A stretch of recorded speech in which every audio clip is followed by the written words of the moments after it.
స్త్రీ కేశపాశం కింద కట్టబడి ఉండి తీరాలి అని శాస్త్రవాక్కు. స్త్రీ కేశపాశం కింద కానీ చల్లుకుపోయి ఉంటే, విచ్చుకుపోయి ఉంటే అది దేశానికి కూడా అరిష్టం అని. అంతే, అంతకన్నా ఇంకా అక్కర్లేదు. కాబట్టి భక్షయంతి మృగాన్ భీమాన్ వికటాం ముక్తమూర్ధజాం, ఆమె జుత్తు చల్లుకుపోయి ఉంది, అదే రాక్షసీత్వము అన్న మాటకు అర్థం. అంటే తను బాగున్నానని తను అనుకుంటే చాలు, దానివల్ల ఆ అపచారం వల్ల ఇతరులు పోయినా తను పట్టించుకోక్కర్లేదు. అహం తయోముఖీ నామ లాభస్తే తమసి ప్రియ నాథ పర్వతకూటేషు నదీనాం పులినేషు చ ఆయుష్యేషమిమం వీర త్వం మయా సహరంసిసే. ఆవిడంటుంది, నా పేరు అయోముఖి. ఆవిడ దృష్టి లక్ష్మణమూర్తి మీద పడింది, రామచంద్రమూర్తి మీద పడలేదు. ముక్కు చెవులు కోయించుకునే వాళ్ళందరి దృష్టి లక్ష్మణుడి మీదే పడుతుందో ఏమో మరి. ఆవిడంది, నీవే నాకు తగినటువంటి భర్తవి. అంతే, ఆవిడే నిర్ణయించేసుకుంది. శూర్పణఖ ఎలా నిర్ణయించేసుకుందో అలాగే ఆవిడ నిర్ణయించేసుకుంది. కాబట్టి ఇక నువ్వు శేష జీవితం అంతా కూడా సంతోషంగా నాతో ఆ నదుల యొక్క ఒడ్ల యందు పర్వత శిఖరముల యందు విహరిస్తూ సంతోషంగా గడుపుదువుగానివి. కాబట్టి నువ్వు నాతో సంతోషంగా గడపడం కోసం రా, మన ఇద్దరం భార్యాభర్తలమై గడుపుదాం అని ఆమె లక్ష్మణుణ్ణి పట్టుకుంది. పట్టుకుంటే ఏవ ముక్తస్తు కుపిత ఖడ్గముద్ధృత్య లక్ష్మణ కర్ణనాశే స్తనౌ చాస్య నిచకర్తారి సూదన. ఆ పట్టుకున్నటువంటి అయోముఖి యొక్క ముక్కు, చెవులు, స్తనములు, వీటిని తన కత్తి పెట్టి ఆయన తెగ కోసేశాడు. తెగ కోసేస్తే ఆవిడ లక్ష్మణుణ్ణి విడిచిపెట్టేసి అరణ్యంలోకి పెద్ద రవం చేస్తూ ఏడుస్తూ నెత్తురు కారిపోతూ పరిగెత్తుకుంటూ వెళ్ళిపోయింది. అంటే యుక్తాయుక్త విచక్షణ లేనటువంటి నడవడితో తను కామిస్తే చాలు, ఇతరుల యొక్క అభిప్రాయముతో సంబంధం లేకుండా బలవంతులు కనపడితే పరాభవింపబడి, బలహీనులైతే తననుకున్న కామాన్ని చెల్లించుకుంటూ జీవితం గడపగలిగినటువంటి నీచమైన ప్రవృత్తి కలిగినటువంటి స్థితిలో ఉన్న ఒక ప్రాణి. కాబట్టి ఇక అయోముఖి ఈ కాండలో ఏం మనకు కనపడది ఆవిడ. కాబట్టి ఆవిడ అలా ఏడుస్తూ వెళ్ళిపోయింది. ఎందుకు శ్రీరామాయణంలో ఈ పాత్ర కనపడింది అన్నదాన్ని మీరు గమనించవలసి ఉంటుంది. మొదట శూర్పణఖకి ముక్కు చెవులు తెగిపోతాయి, ఇక్కడ అయోముఖికి ముక్కు చెవులు తెగిపోతాయి. కానీ ముక్కు చెవులు తెగితే మనం ఉలిక్కి పడతాం. ఎందుకంటే శ్రీరామాయణంలో అరణ్యకాండ మొదట్లో ఒక ఆడదాని ముక్కు చెవులు ఇలా కామంతో వస్తేనే కోసిన కారణానికి సీతాపహరణం జరిగింది. ఇప్పుడు మళ్ళీ కోశాడు, ఏమవుతుందో అని అనిపిస్తుంది. కానీ ఏమవదు, అయోముఖి వెళ్ళిపోయింది. కాబట్టి ఈ రెండిటి మధ్యలో ఉండేటటువంటి తేడాని మీరు గమనించవలసి. ఆవిడది పగ, ఈవిడిది పగా ప్రతీకారము పెంచుకుని సాధించేటటువంటి మనస్తత్వం కాదు. లక్ష్మణస్తు మహాతేజా సత్వవాన్ శీలవాన్ శుచి అబ్రవీత్ ప్రాంజలిర్వాక్యం భ్రాతరం దీప్త తేజసం. మీరు శ్రీరామాయణాన్ని చదివేటప్పుడు చాలా ధర్మ సూక్ష్మములను గ్రహించవలసి ఉంటుంది. చాలా అందంగా ఉంటుంది రామాయణం. అందుకే రామాయణం జీర్ణమైతే అన్నగారిని గౌరవించే తమ్ముడు కనపడితే మీకు ఒంట్లో పులకింత వస్తుంది. లక్ష్మణస్తు మహాతేజా సత్వవాన్ శీలవాన్ శుచి. ఆయన రామచంద్రమూర్తితో మాట్లాడుతున్నాడు. ఎవరు? లక్ష్మణుడు. అయోముఖి పారిపోయింది, ఇద్దరూ నడుస్తున్నారు. ఇప్పుడు అకస్మాత్తుగా ఆయనకి ఏదో రాముడితో మాట్లాడాలి అని అనిపించింది. ఎలా మాట్లాడేటో తెలుసా అండి? ఇలా ఎడంచేతో రామ అని పిలిచి కూడా మాట్లాడాలంటే. కానీ ఆయన ఎలా మాట్లాడాడంటే అబ్రవీత్ ప్రాంజలిర్వాక్యం. ఆయన మాట్లాడేటప్పుడు అంజలి ఘటించి రాముడితోటి అన్నయ్య అని ఇలా నమస్కారం చేసి మాట్లాడతాడు. ఎందుకంటే చాలా చోట్ల చెప్పుకున్నాడు లక్ష్మణుడు, నేను రాముణ్ణి అన్నగా చూడను, రాముణ్ణి నా గురువుగా చూస్తాను. అందుకని ఎప్పుడూ అంత గౌరవంతోనూ ఉంటాడు. అందుకే రామాయణం బాగా అనుభవించకుండా రామాయణంలోది ఏదీ గీసే ప్రయత్నం చేయకూడదు. అలా ప్రయత్నం చేస్తే ఏమవుతుందో తెలుసా అండి? చూసిన వాళ్ళకి అలా ఉంటాయిలా ఉంది అందులో ఉన్న వ్యక్తిత్వాలు అని అనిపిస్తుంది. శబరి పళ్ళు తీసుకొచ్చి రాముడికి పెడుతుంటే రాముడు పుచ్చుకుంటుంటే రాముడు కూర్చున్న అరుగు మీద లక్ష్మణుడు ఎడంకాలు ఎత్తి పెట్టినట్టుగా ఉందనుకోండి ఒక ఫోటో. అలా ఉంటాడా ఎప్పుడైనా లక్ష్మణుడు? అవి ఏమవుతాయంటే చూసే వాళ్ళ హృదయాల్లో తప్పు భావాలు నింపుతాయి. కాబట్టి శ్రీరామాయణాన్ని జాగ్రత్తగా గమనించవలసి ఉంటుంది. గమనించకుండా చేతిలో కళ ఉండడం వేరు, రామాయణాన్ని గీయడం వేరు. రామాయణాన్ని గీయాలి అంటే రామాయణం చదివి రామాయణం గురించి కొంత అధికారం ఉండాలి. రామాయణంలో ఉండేటటువంటి వ్యక్తిత్వాలు బహు విశిష్టమైనవి. అంత విశిష్టమైనటువంటిది, అందులో అటువంటి ఘట్టాల గురించి ఏదైనా కూర్పు చేస్తే చాలా జాగ్రత్తగా ఉండాలి.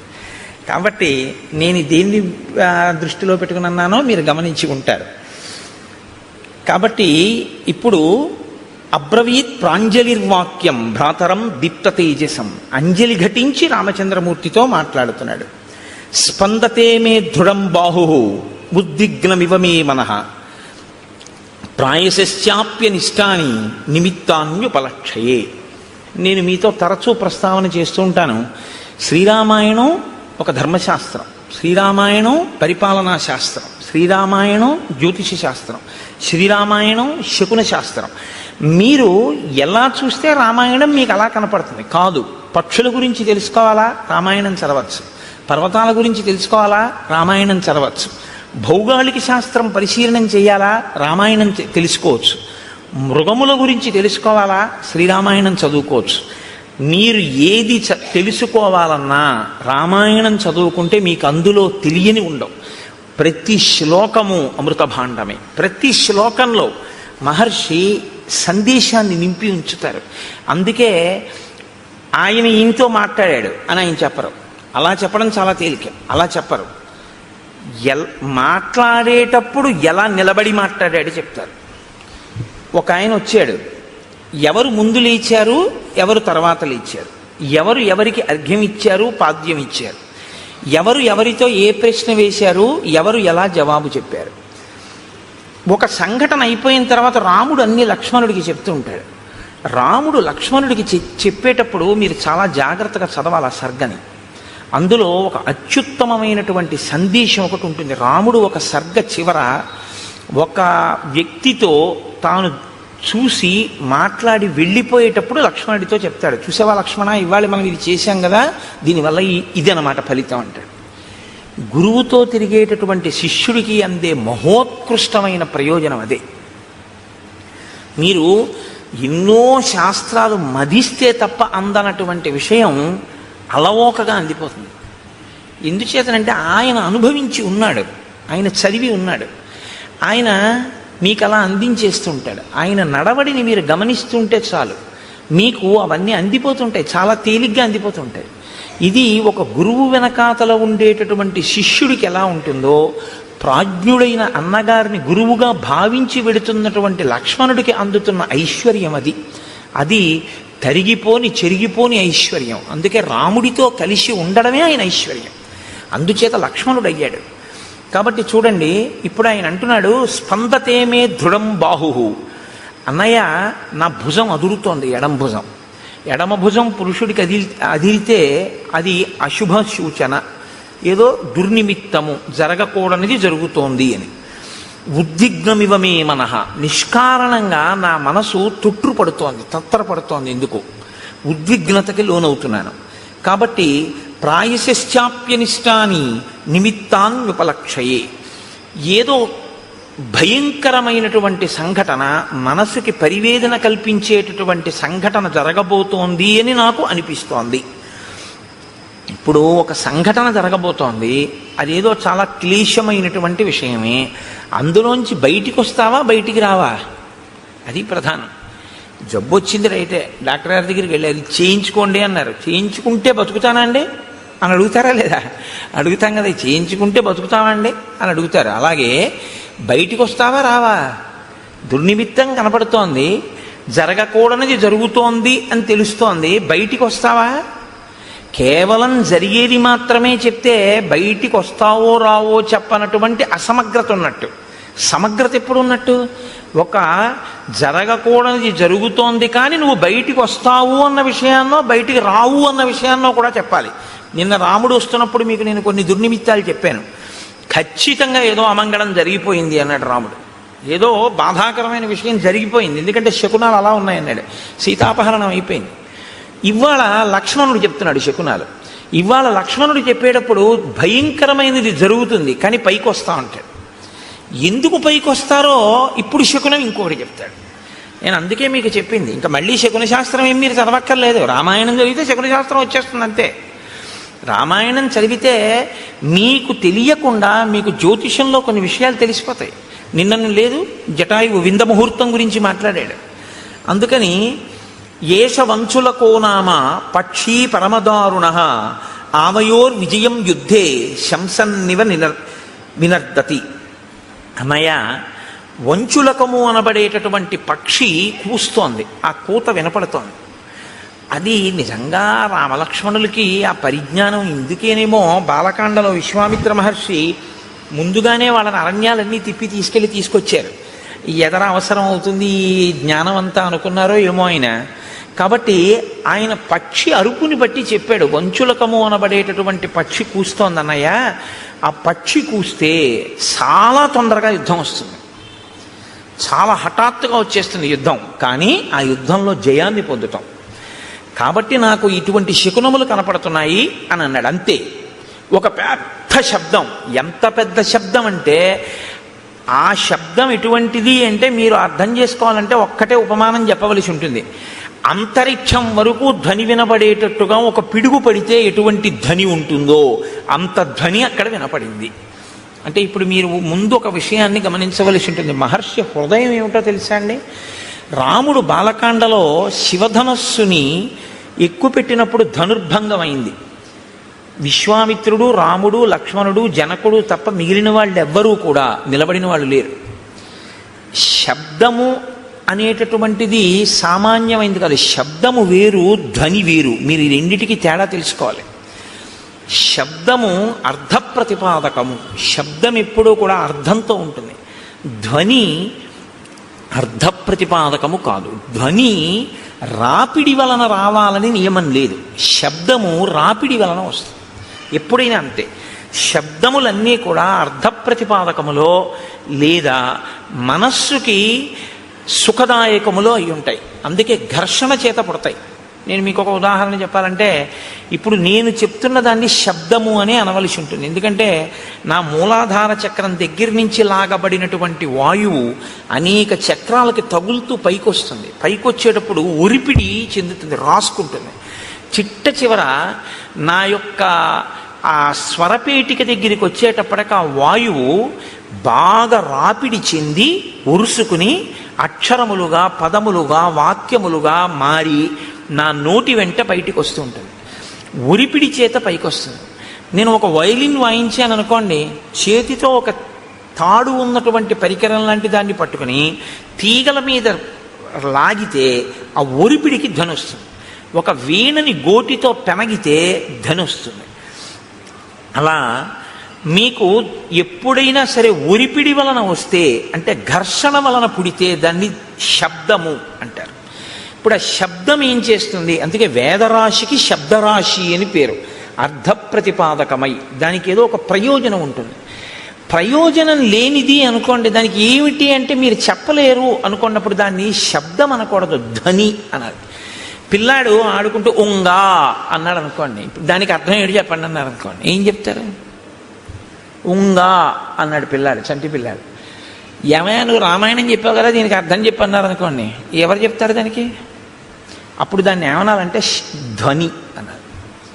అంటే దానికి ఒక అర్థం ఏం ఉండదు. అర్థం లేకుండా చేయబడేటటువంటిది ఏది ఉంటుందో దానికి మీరు ఏ అర్థము చెప్పడం కుదరదో వాటికి ధ్వనులని పేరు. కాబట్టి ఇప్పుడు ఏర్పడినది శబ్దమా ధ్వన అంటే యథార్థమునకు పెద్ద ధ్వని అని మీరు అనవలసి ఉంటుంది. ఎందుకంటే దానికి ఒక అర్థం లేదు. కానీ ఒక పిడుగు నేల మీద పడితే ఆ శబ్దము, ఆ ధ్వని అంతరిక్షం వరకు వినపడితే ఎంత ధ్వని ఉంటుందో అంత ధ్వని ఉంది. ధ్వనికి ఉండేటటువంటి లక్షణం ఏమిటో తెలుసా అండి? ధ్వనికి కానివ్వండి, శబ్దమునకు కానివ్వండి, ప్రాణాలు పొయ్యగలదు, ప్రాణాలు తీయగలదు. ఈ రెండు ఉంటాయి. ఎందుకో తెలుసా అండి? ఒక్కొక్కసారి ప్రాణం పోస్తుంది, ఒక్కొక్కసారి ప్రాణం తీసేస్తుంది. మీరు చూడండి, నిశ్చేష్టుడైపోయాడు అనుకోండి ఎవరో, మీరు వెళ్ళి ఏ తప్పట్లు కొట్టడమో ఏదో చేస్తే స్పృహలోకి వస్తారు, తీసుకొస్తుంది, దానికి ఆ శక్తి ఉంటుంది. శబ్దము మిమ్మల్ని జ్ఞానవంతుల్ని చేస్తుంది, లేకపోతే వినడం ఎందుకండి? వినడం వల్ల ఏదో మీకు తెలుస్తుందని కదా వింటూ ఉంటారు. అదే శబ్దము చాలా తీవ్ర స్థాయిలో వచ్చిందనుకోండి, మనిషి ప్రాణం వదిలిపెట్టేస్తాడు. అందుకే పిడుగు పడితే పిడుగు యొక్క ధ్వనికి భవనములు కింద పడిపోతూ ఉంటాయి.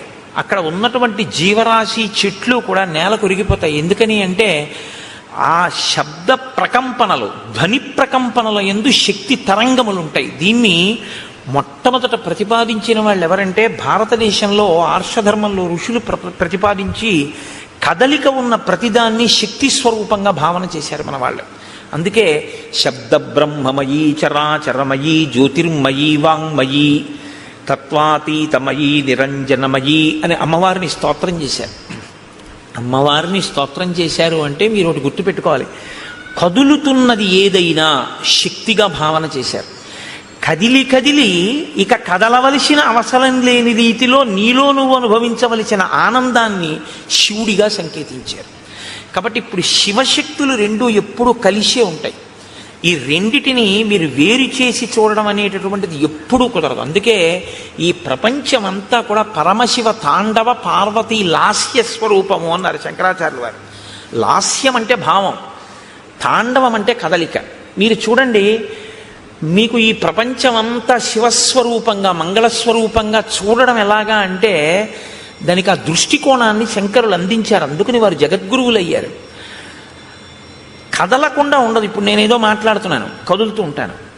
కదలిక తాండవం శివస్వరూపం. ముఖమునందు భావ ప్రకటనము అమ్మవారు లాస్యం. ఒక ఆయన నవ్వుతూ ఉంటాడు, ఒక ఆయన విచారంగా ఉంటాడు, ఒక ఆయన సంతోషంగా ఉంటాడు, ఒక ఆయన హాస్యం ఆడుతూ ఉంటాడు. మీరు అలా వెడుతూ చూస్తుంటే రకరకాల భావనతో ఉంటారు. అందరూ ఒక్కలా ఉండరు. ఇన్ని భావనలు అమ్మవారు, ఇన్ని కదలికలు ఈశ్వరుడు. కదలిక భావన కలిసే ఉంటాయి ఎప్పుడు. చూడండి, కలిసే ఉంటాయి అనేటప్పటికీ నేనేమన్నాను, ఇలా అన్నాను. అంటే లోపల కలయిక అన్న భావన రాగానే నేను ఇలా సంకేతించాను. ఈ భావన ఈ కదలిక రెండు ఒకదాన్నొకటి అనుసరించడం. వాగర్ధావివ సంపృక్తౌ వాగర్ధ ప్రతిపత్తయే జగత పితరౌ వందే పార్వతీ పరమేశ్వరౌ. వాళ్ళిద్దరి స్వరూపమై ఈ జగత్తంతా ఉందయా.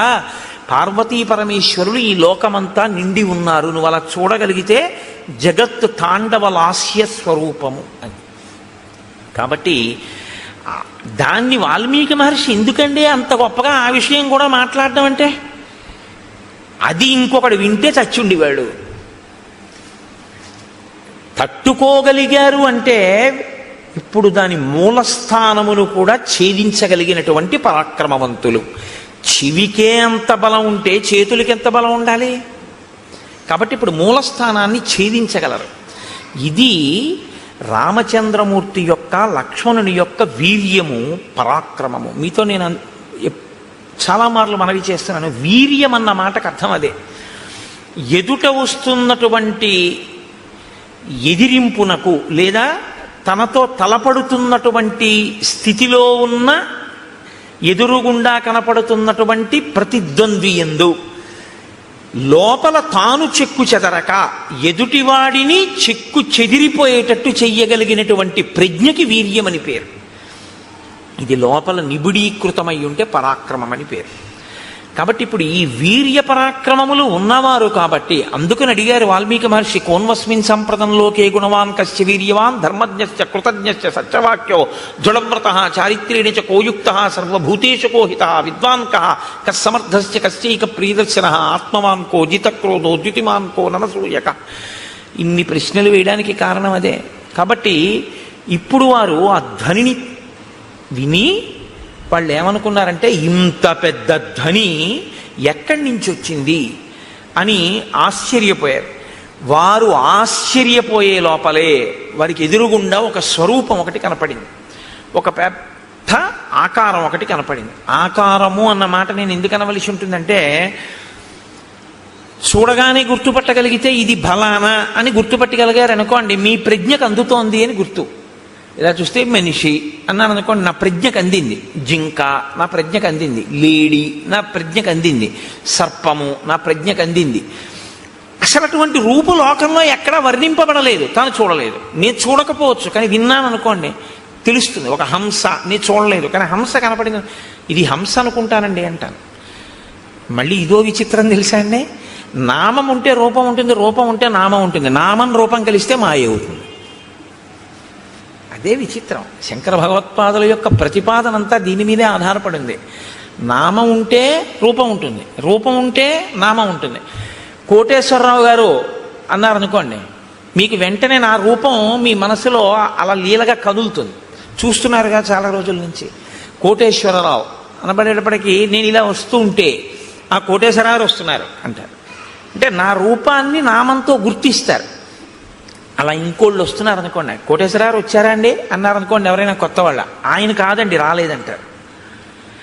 నామము రూపము పక్క పక్కనే ఉంటాయి. కుండ అన్నాను అనుకోండి, కుండ ఎలా ఉంటుందో మీకు వెంటనే మనసు చూపిస్తుంది, ప్రొజెక్ట్ చేస్తుంది. అసలు నిజానికి మీరు పెట్టిన పేరు, మీరు చూపించిన పదార్థము రెండు అసత్యాలు. దాన్ని కుండ అనకుండా కర్ర అని కొత్తగా పేరెడుతున్నానన్నా దానికి ఏం అభ్యంతరం ఏమి ఉండదు. రెండు, అది మట్టి యొక్క వికారం, అది అసలు నిజానికి దాని సత్యం అది కాదు. సరే, ఇప్పుడు నేను మళ్ళీ శాంకర సిద్ధాంతం మాయాది కాదు, కానీ నామరూపములు అదొక గమ్మత్తు. కాబట్టి మనసుకి ఉండేటటువంటి పరిమితి ఏమిటంటే తను వినన్నా ఉండాలి, తను చూసన్నా ఉండాలి. విని కానీ చూసి కానీ ఉంటే ప్రాణిని గుర్తిస్తుంది. ఇప్పుడు రామలక్ష్మణులు ఇద్దరు ఏమిటి అలా ఉన్నాడన్నారు అనుకోండి, రామలక్ష్మణులు కూడా ఎన్నడూ ఊహించలేదన్నమాట. అటువంటి ప్రాణి ఒకటి లోకంలో ఉంటుంది అని రామలక్ష్మణులు ఊహించలేదు. వీళ్ళిద్దరు ఎటువంటి వాళ్ళు, వంచులకము కూస్తోందని చెప్పగలిగిన వాళ్ళు. పిట్ట అరుపుకి మనం ఎంత తేలిగ్గా చెప్తామో కాకి అరుస్తోందని రామలక్ష్మణులు అరణ్యంలో పిట్టల కోతలు అంత బాగా చెప్తారు. అన్ని మృగాలు చెప్తారు వాళ్ళు. అటువంటి వాళ్ళు ఆ ఎదురుగుండా ఉన్న ప్రాణిని గుర్తించలేకపోయారు. ఇది విరూపము అన్న పేరు. అంటే అసలు ఎవరు ఊహించనంత వికృతంగా ఉంటుంది. కాబట్టి ఇప్పుడు అది మనసుకి ఖేదము కల్పించవచ్చు, ఒక్కొక్కసారి ఉల్లాసమును కల్పించవచ్చు, రంజకత్వం ఉంటే అందులో. కాబట్టి ఇప్పుడు వాళ్ళిద్దరూ దూరంగా ఉన్న ప్రాణి వంక చూశారు. వెంటనే మహర్షి ఏం చేస్తారంటే దాన్ని ముక్కలు కింద విరవకుండా చూపించేస్తారు. అది ప్రజ్ఞ, కవి యొక్క ప్రజ్ఞ మీరు చూడాలి. ఎందుకో తెలుసా అండి, ఆయన రాముడి కళ్ళల్లోంచి ఘంటం కదులుతుంది. ఇప్పుడు రాముడు చూస్తున్నాడు. రాముడు చూసేటప్పుడు ఆ చూపు చకచక చకచక నడిచేస్తుంది. అంతే, ఎలా చూశాడు అన్నది పైనుంచి కింద వరకు ఆ ప్రాణి ఎంత విచిత్రంగా ఉందో చూస్తారు. అంతేగాని సగం చెప్పి మళ్ళీ ఎటో చూసి చెట్టు చెప్పి మళ్ళీ ఇది చెప్పి అలా ఉండదు. ఆ రచనలో ప్రజ్ఞ. వాల్మీకి మహర్షి ఘంటం రాముడి కన్నులను బట్టి కదులుతోంది. ఇప్పుడు ఆయన రాముడిలో ప్రకాయ ప్రవేశం చేసి ఆ ఎదురుగుండా ఉన్నటువంటి రాక్షసుణ్ణి చూసి ఘంటాన్ని కదుపుతున్నారు. మీరు శ్రీరామాయణాన్ని బహుభంగిమల చూడవలసి ఉంటుంది. ఎందుకంటే వాల్మీకి మహర్షి తరువాత కవులకు ఆదర్శం అయ్యారు. కాళిదాసాది మహాకవులు కూడా వాల్మీకి మహర్షినే అనుసరించారు.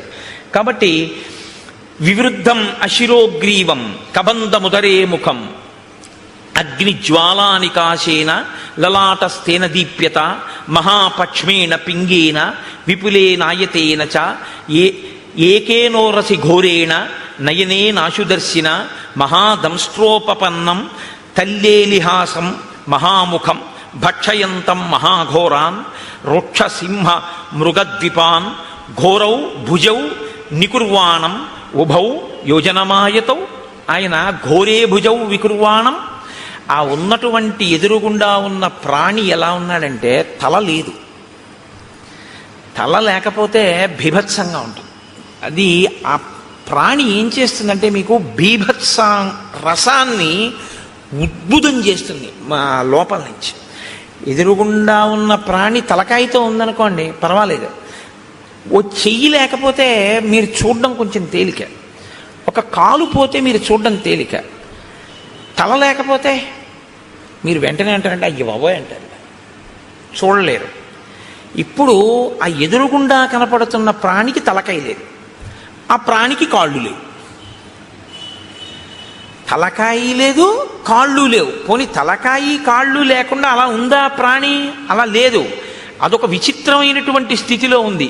అశిరోగ్రీవం, దానికి కంఠము లేదు, తలకాయి లేదు. కానీ కబంధముదరే ముఖం, ఇక్కడ పొట్ట దగ్గర ఉంది ముఖంలాగా, ఈ ఛాతీ మీద లలాట భాగం ఉంది, ఇక్కడ ఉదురుంది, ఈ కింద ఒక పెద్ద కన్ను ఉంది, ఆ కన్ను మీద ఒక పెద్ద రెప్ప ఉంది, ఆ రెప్పకి పచ్చటి వెంట్రుకలు పొడుగ్గా ఉన్నాయి. ఆ కన్ను ఎత్తి చూస్తే అగ్ని జ్వాల ఎలా ఉంటుందో అలా ఉంది ఆ కన్ను, ఎర్రగా. అటువంటి కన్ను ఇక్కడ పెట్టుకుని ఉంది ఆ ప్రాణి, ఇక్కడ గుండెల మీదకు ఉంది, పొట్ట మీద నోరుంది దానికి కాళ్ళు లేవు కాబట్టి అది కదలలేదు, అది అలా కూర్చునుంది. కానీ దానికి యోజనం దూరం వరకు వెళ్ళగలిగినటువంటి దీర్ఘబాహువులు ఉన్నాయి. ఇప్పుడు అది ఏం చేస్తోందంటే ఎంత దూరమైనా సరే దానికి ఉన్నటువంటి కళ్ళతో చూస్తూ ఉంటుంది. నయనే నాశుదర్శిన అంటే ఒక్క కన్నే అయినా ఎంత దూరమైనా అది చూడగలదు కానీ లేచి వెళ్ళలేదు, గమనం లేదు, దానికి గమనం లేదు. కాబట్టి అది ఏం చేస్తుందంటే చెయ్యి చాపుతుంది, చాపి తడుగుతుంది ఇలాగా, అంటే అది ఎటిళ్ళిందో ఇలా తడుగుతుంది, తడివి పట్టుకుంటుంది. అది ఏనుగు కానివ్వండి, పులి కాని, సింహం కాని ఏదైనా సరే పట్టుకోగలిగినటువంటి చేతులు దానివి. ఎంత దూరం? ఇక్కడి నుంచి ఒక యోజనం దూరం వరకు ఉంటాయి చేతులు, దాంతో పట్టుకుంటుంది, పట్టుకుని ఈడుస్తుంది ఆ ప్రాణుల్ని. ఆ ఈడ్చి ఆ ఆకర్షంతం వికర్షంతం అనేకాన్ మృగయూధపాన్ స్థితమావృత్య పంధానం తయోర్భ్రాతోహో ప్రపన్నయోహో. అది వాటిని పట్టుకుని ఈడుస్తుంది ఇలాగా. అది నిజంగా మహర్షి ఒక లైవ్ టెలికాస్ట్ అండి, అది నిజంగా అద్భుతం. ఎందుకంటే పట్టుకుని ఇలా ఎత్తడం కొన్ని ప్రాణుల లక్షణం, ఏడ్వడం కొన్ని ప్రాణుల లక్షణం. మీరు చూడండి, ఉత్తమమైనటువంటి సంస్కారం ఉన్న ప్రాణులు కొన్ని ఉంటాయి. చాలా ఉత్తమ సంస్కారం ఉన్న ప్రాణులు అని గుర్తేమిటో తెలుసా అండి? చేతితో పట్టుకుని ఎత్తి తింటాయి. అవి లోకంలో 1 మనుష్యుడు, 2 కోతి, 3 ఏనుగు. వేదంలో మంత్రాన్ని నేను చెప్తున్నాను ఇప్పుడు మీకు చెప్పేది. చాలా ఉత్తమ సంస్కారంతో ఈశ్వరుడు సృష్టించిన ప్రాణి అని గుర్తేమిటంటే చేతితో తింటుంది. ఏనుగు ఎత్తి తొండంతో నోట్లో పెట్టుకుంటుంది, కోతి అరటిపండుని ఎత్తి నోట్లో పెట్టుకుంటుంది, మనిషి పదార్థాన్ని ఎత్తి చేత్తో తింటాడు. ఈడ్చి తినేటటువంటివి, క్రౌర్యం ఉన్నటువంటివి ఈడ్చి తీసుకెడతాయి. ఒక పులి ఉందనుకోండి, ఓ జింకని కొట్టి ఆ పంజాతో పట్టుకుని నోటితో పట్టుకుని భూమి మీద ఈడుస్తూ తీసుకెళ్తుంది. ఈడ్చి తీసుకెళ్ళి అది నెత్తురోడిపోతూ బాధపడిపోతూ ఆ దెబ్బకి నెత్తురోడిపోయి అరుస్తుంటే ఈడ్చుకుంటూ తీసుకెళ్ళి కింద పెట్టి తన పంజా కింద తొక్కి పెట్టి నోటితో పీకుతుంది మాంసఖండాన్ని. అది క్రౌర్యానికి పరాకాష్ఠ. సాత్విక బుద్ధికి పరాకాష్ఠ ఏమిటంటే చేతితో ఎత్తి తినడం అనేటటువంటి అలవాటు ఉంటుంది. మహర్షి అంటున్నారు ఆకర్షంతం వికర్షంతం, పట్టి ఈడుస్తాడు అన్నారు. అక్కడ పట్టి అలా ఎత్తి ఇలా తేడు, ఇలా ఈడుస్తూ ఉంటాడు. ఎందుకనంటే ఏడ్చడంలో ఉంది ఆ పైశాచిక భావన, ఆ క్రౌర్యం ఉంది అందులో. అంటే అసలు ఉండడమే విచిత్రం, ఆ తినడము విచిత్రం. ఎంత క్రౌర్యం కలిగినటువంటి ప్రాణో, ఎంత విచిత్రమైన ప్రాణో మీరు ఊహించవలసి ఉంటుంది. ఇంత ఘోరంగా అయినటువంటి స్వరూపం ఎలా వచ్చింది, ఎందుకు వచ్చిందన్న ఆలోచన ఒకటి మీకు వెంటనే రావాలి. ఇది చాలా ప్రధానం రామాయణంలో. అది ఎందుకు వచ్చింది అన్నది మీరు తెలుసుకుంటే అలా మనం రాకుండా ఉండడానికి అవకాశం దొరుకుతుంది కదా. అందుకని ఇప్పుడు దాని వంక చూశారు ఇద్దరు. చూసేటప్పటికి అది వీళ్ళిద్దరిని పట్టుకుని ఇద్దరిని ఈడ్చేసింది దగ్గరికి. ఈడ్చేసి మీరు నాకు ఈశ్వరుడు ఇచ్చిన ఆహారం తినేస్తానని నోట్లో పడేసుకోవాలి కదా. మనకైతే ఇక్కడ, దానికి ఇక్కడే. కాబట్టి ఆ ఈడ్చి తెచ్చి లోపల పడేసుకోవడానికి సిద్ధపడుతోంది. వెంటనే లక్ష్మణుడు అన్నాడు, అన్నయ్య దీన్ని మనం ఉపేక్షించకూడదు, ఈ ప్రాణిని మనం చంపకూడదు అన్నాడు. నిజంగా శ్రీరామాయణం ధర్మశాస్త్రం అద్భుతం. అందుకు మహర్షి ప్రతి చిన్న విషయాన్ని కూడా రచనలో చూపిస్తాడు. నిశ్చేష్టానాం మధోరాజన్ కుచ్చితో జగతీపతే క్రతు మధ్యోపనీతానాం పశూనామివ రాఘవ. లక్ష్మణుడు అంటున్నాడు, కదలిక లేని ప్రాణిని చంపకూడదు. ఎందుకంటే అది పారిపోవడానికి అవకాశం ఏది? పారిపోవడానికో విన్నిచ్చి పారిపోవడానికో నీ మీద కలియబడ్డానికో దానికి అవకాశం ఉంటే నీ వీరత్వం చంపాలి. కదలలేని దాన్ని చంపడం ఏమిటి? బళి బళి మా బావ బల్లెంబు చేబూని పుల్లాకు తూట్లుగా పొడవలేదే అన్నట్టు కదలలేని ప్రాణిని చంపడం ఏమిటి? కాబట్టి అన్నయ్య మనం చంపకూడదు దీన్ని. ఎంత ధర్మం అండి! ఇంకోడైతే ఈ ధర్మం కదూ కాపాడింది, అందుకు కాదన్నాడు మారీచుడు. రామో విగ్రహవాన్ ధర్మ అన్నాడు. అప్పుడు కూడా ఇలా ఉన్నాడు బాబా. ఇదేమిటి అంటే బుద్ధి వెంటనే స్వస్థతను తప్పి చంపేవతల వారేద్దాం అందరూ. వాళ్ళు బాగా ఆలోచిస్తారు, ప్రతి దాన్ని ధర్మం కోణంలో చూస్తారు. అక్కడ ఎవరున్నారండి చంపేస్తే? చంపేశారనుకోండి ఇద్దరు కలిసి, పోన్లే అన్నయ్య ఎవరు చూడొచ్చారు అనొచ్చు. కాదు, ఎవరు చూడొచ్చారనరో చూడవలసిన వాడు చూడకపోవడం అన్నది ఎలా జరుగుతుందంటారు వాళ్ళు. ఇది ధర్మావలంబనకి కారణం. ధర్మమూర్తిగా ఎందుకు ఉండగలుగుతాడు ఒక వ్యక్తి అంటే, నేను ఎలా తప్పుకుంటానండి, ఈశ్వరుడు ఎప్పుడూ చూస్తూ ఉంటాడు కదా అంటాడు. నేను ఒకవేళ తప్పు చేస్తే ఈశ్వరుడు యొక్క సన్నిధానంలోనే నేను తప్పు చేయాలి తప్ప ఈశ్వరుడు చూడకుండా నేను తప్పు చేయడం కుదరదు. ఆయన ఎప్పుడూ చూస్తూ ఉంటాడంటాడు. ఎప్పుడూ చూస్తున్నాడు వాడు అన్నవాడు చాలా తప్పులు చెయ్యలేడు. చాలా అన్నమాట నేను ఎందుకన్నానో తెలుసా అండి? ఏ తప్పు చెయ్యలేడని ముందే అనడం చాలా కష్టం. కొంత మార్పు అన్నది వస్తుంది ఎప్పుడంటే చాలా తప్పులు చేయలేడు, తర్వాత ఏ తప్పు చేయలేడు. కాబట్టి రాముడు ధర్మమూర్తిగా ఎందుకు ఉండగలడు ఎప్పుడు అంటే, ధర్మం అనేటటువంటిది తాను అనుష్ఠిస్తున్నానో లేదో అనేటటువంటిది వృక్షములు దేవతా స్వరూపంగా చూస్తున్నాయని రాముడు నమ్ముతాడు. మనం అంటే నాలాంటి వాడైతే ఏమంటాడంటే ఎవరు చూడొచ్చారంటాం. ఇదే తేడా. ఇది అలవాటు చేసుకోవడం ధర్మానికి పునాదిరాయి. ఇది నిలబడాలి. ఇది నిలబడితే మార్పు వస్తుంది మనసులో. కాబట్టి నిశ్చేష్టానాం వధోరాజన్ కుర్చితో జగతీపతే. ఓ జగతీపతి రామా, మనం స్థాణువుగా కదలలేని వాడిని చంపకూడదు. కాబట్టి ఇతను తన నోట్లో మన్ని పడేసుకునేటట్టు ఉన్నాడు. కాబట్టి ఈ రెండు బాహువులని తరిగేద్దాం. ఇతని శక్తి బాహువులే. ఎందుకని? గమనం లేదు, కదలలేడు. నోటితో కరవలేడు, ఎందుకంటే పొట్టకుంది నోరు. బోర్లా పడుకుని కరిచి పట్టుకోగలిగినటువంటి శక్తి లేదు. కానీ చేతులతో మాత్రం తడిమి పట్టుకుంటాడు. కాబట్టి చేతులు నరికేస్తే వీడు ఉన్నా ఒకటే, ఊడిపోయినా ఒకటే. అక్కడతో వీడు కూడా చచ్చిపోతాడు. ఎందుకంటే ఆహారం లేదు ప్రాణానికి.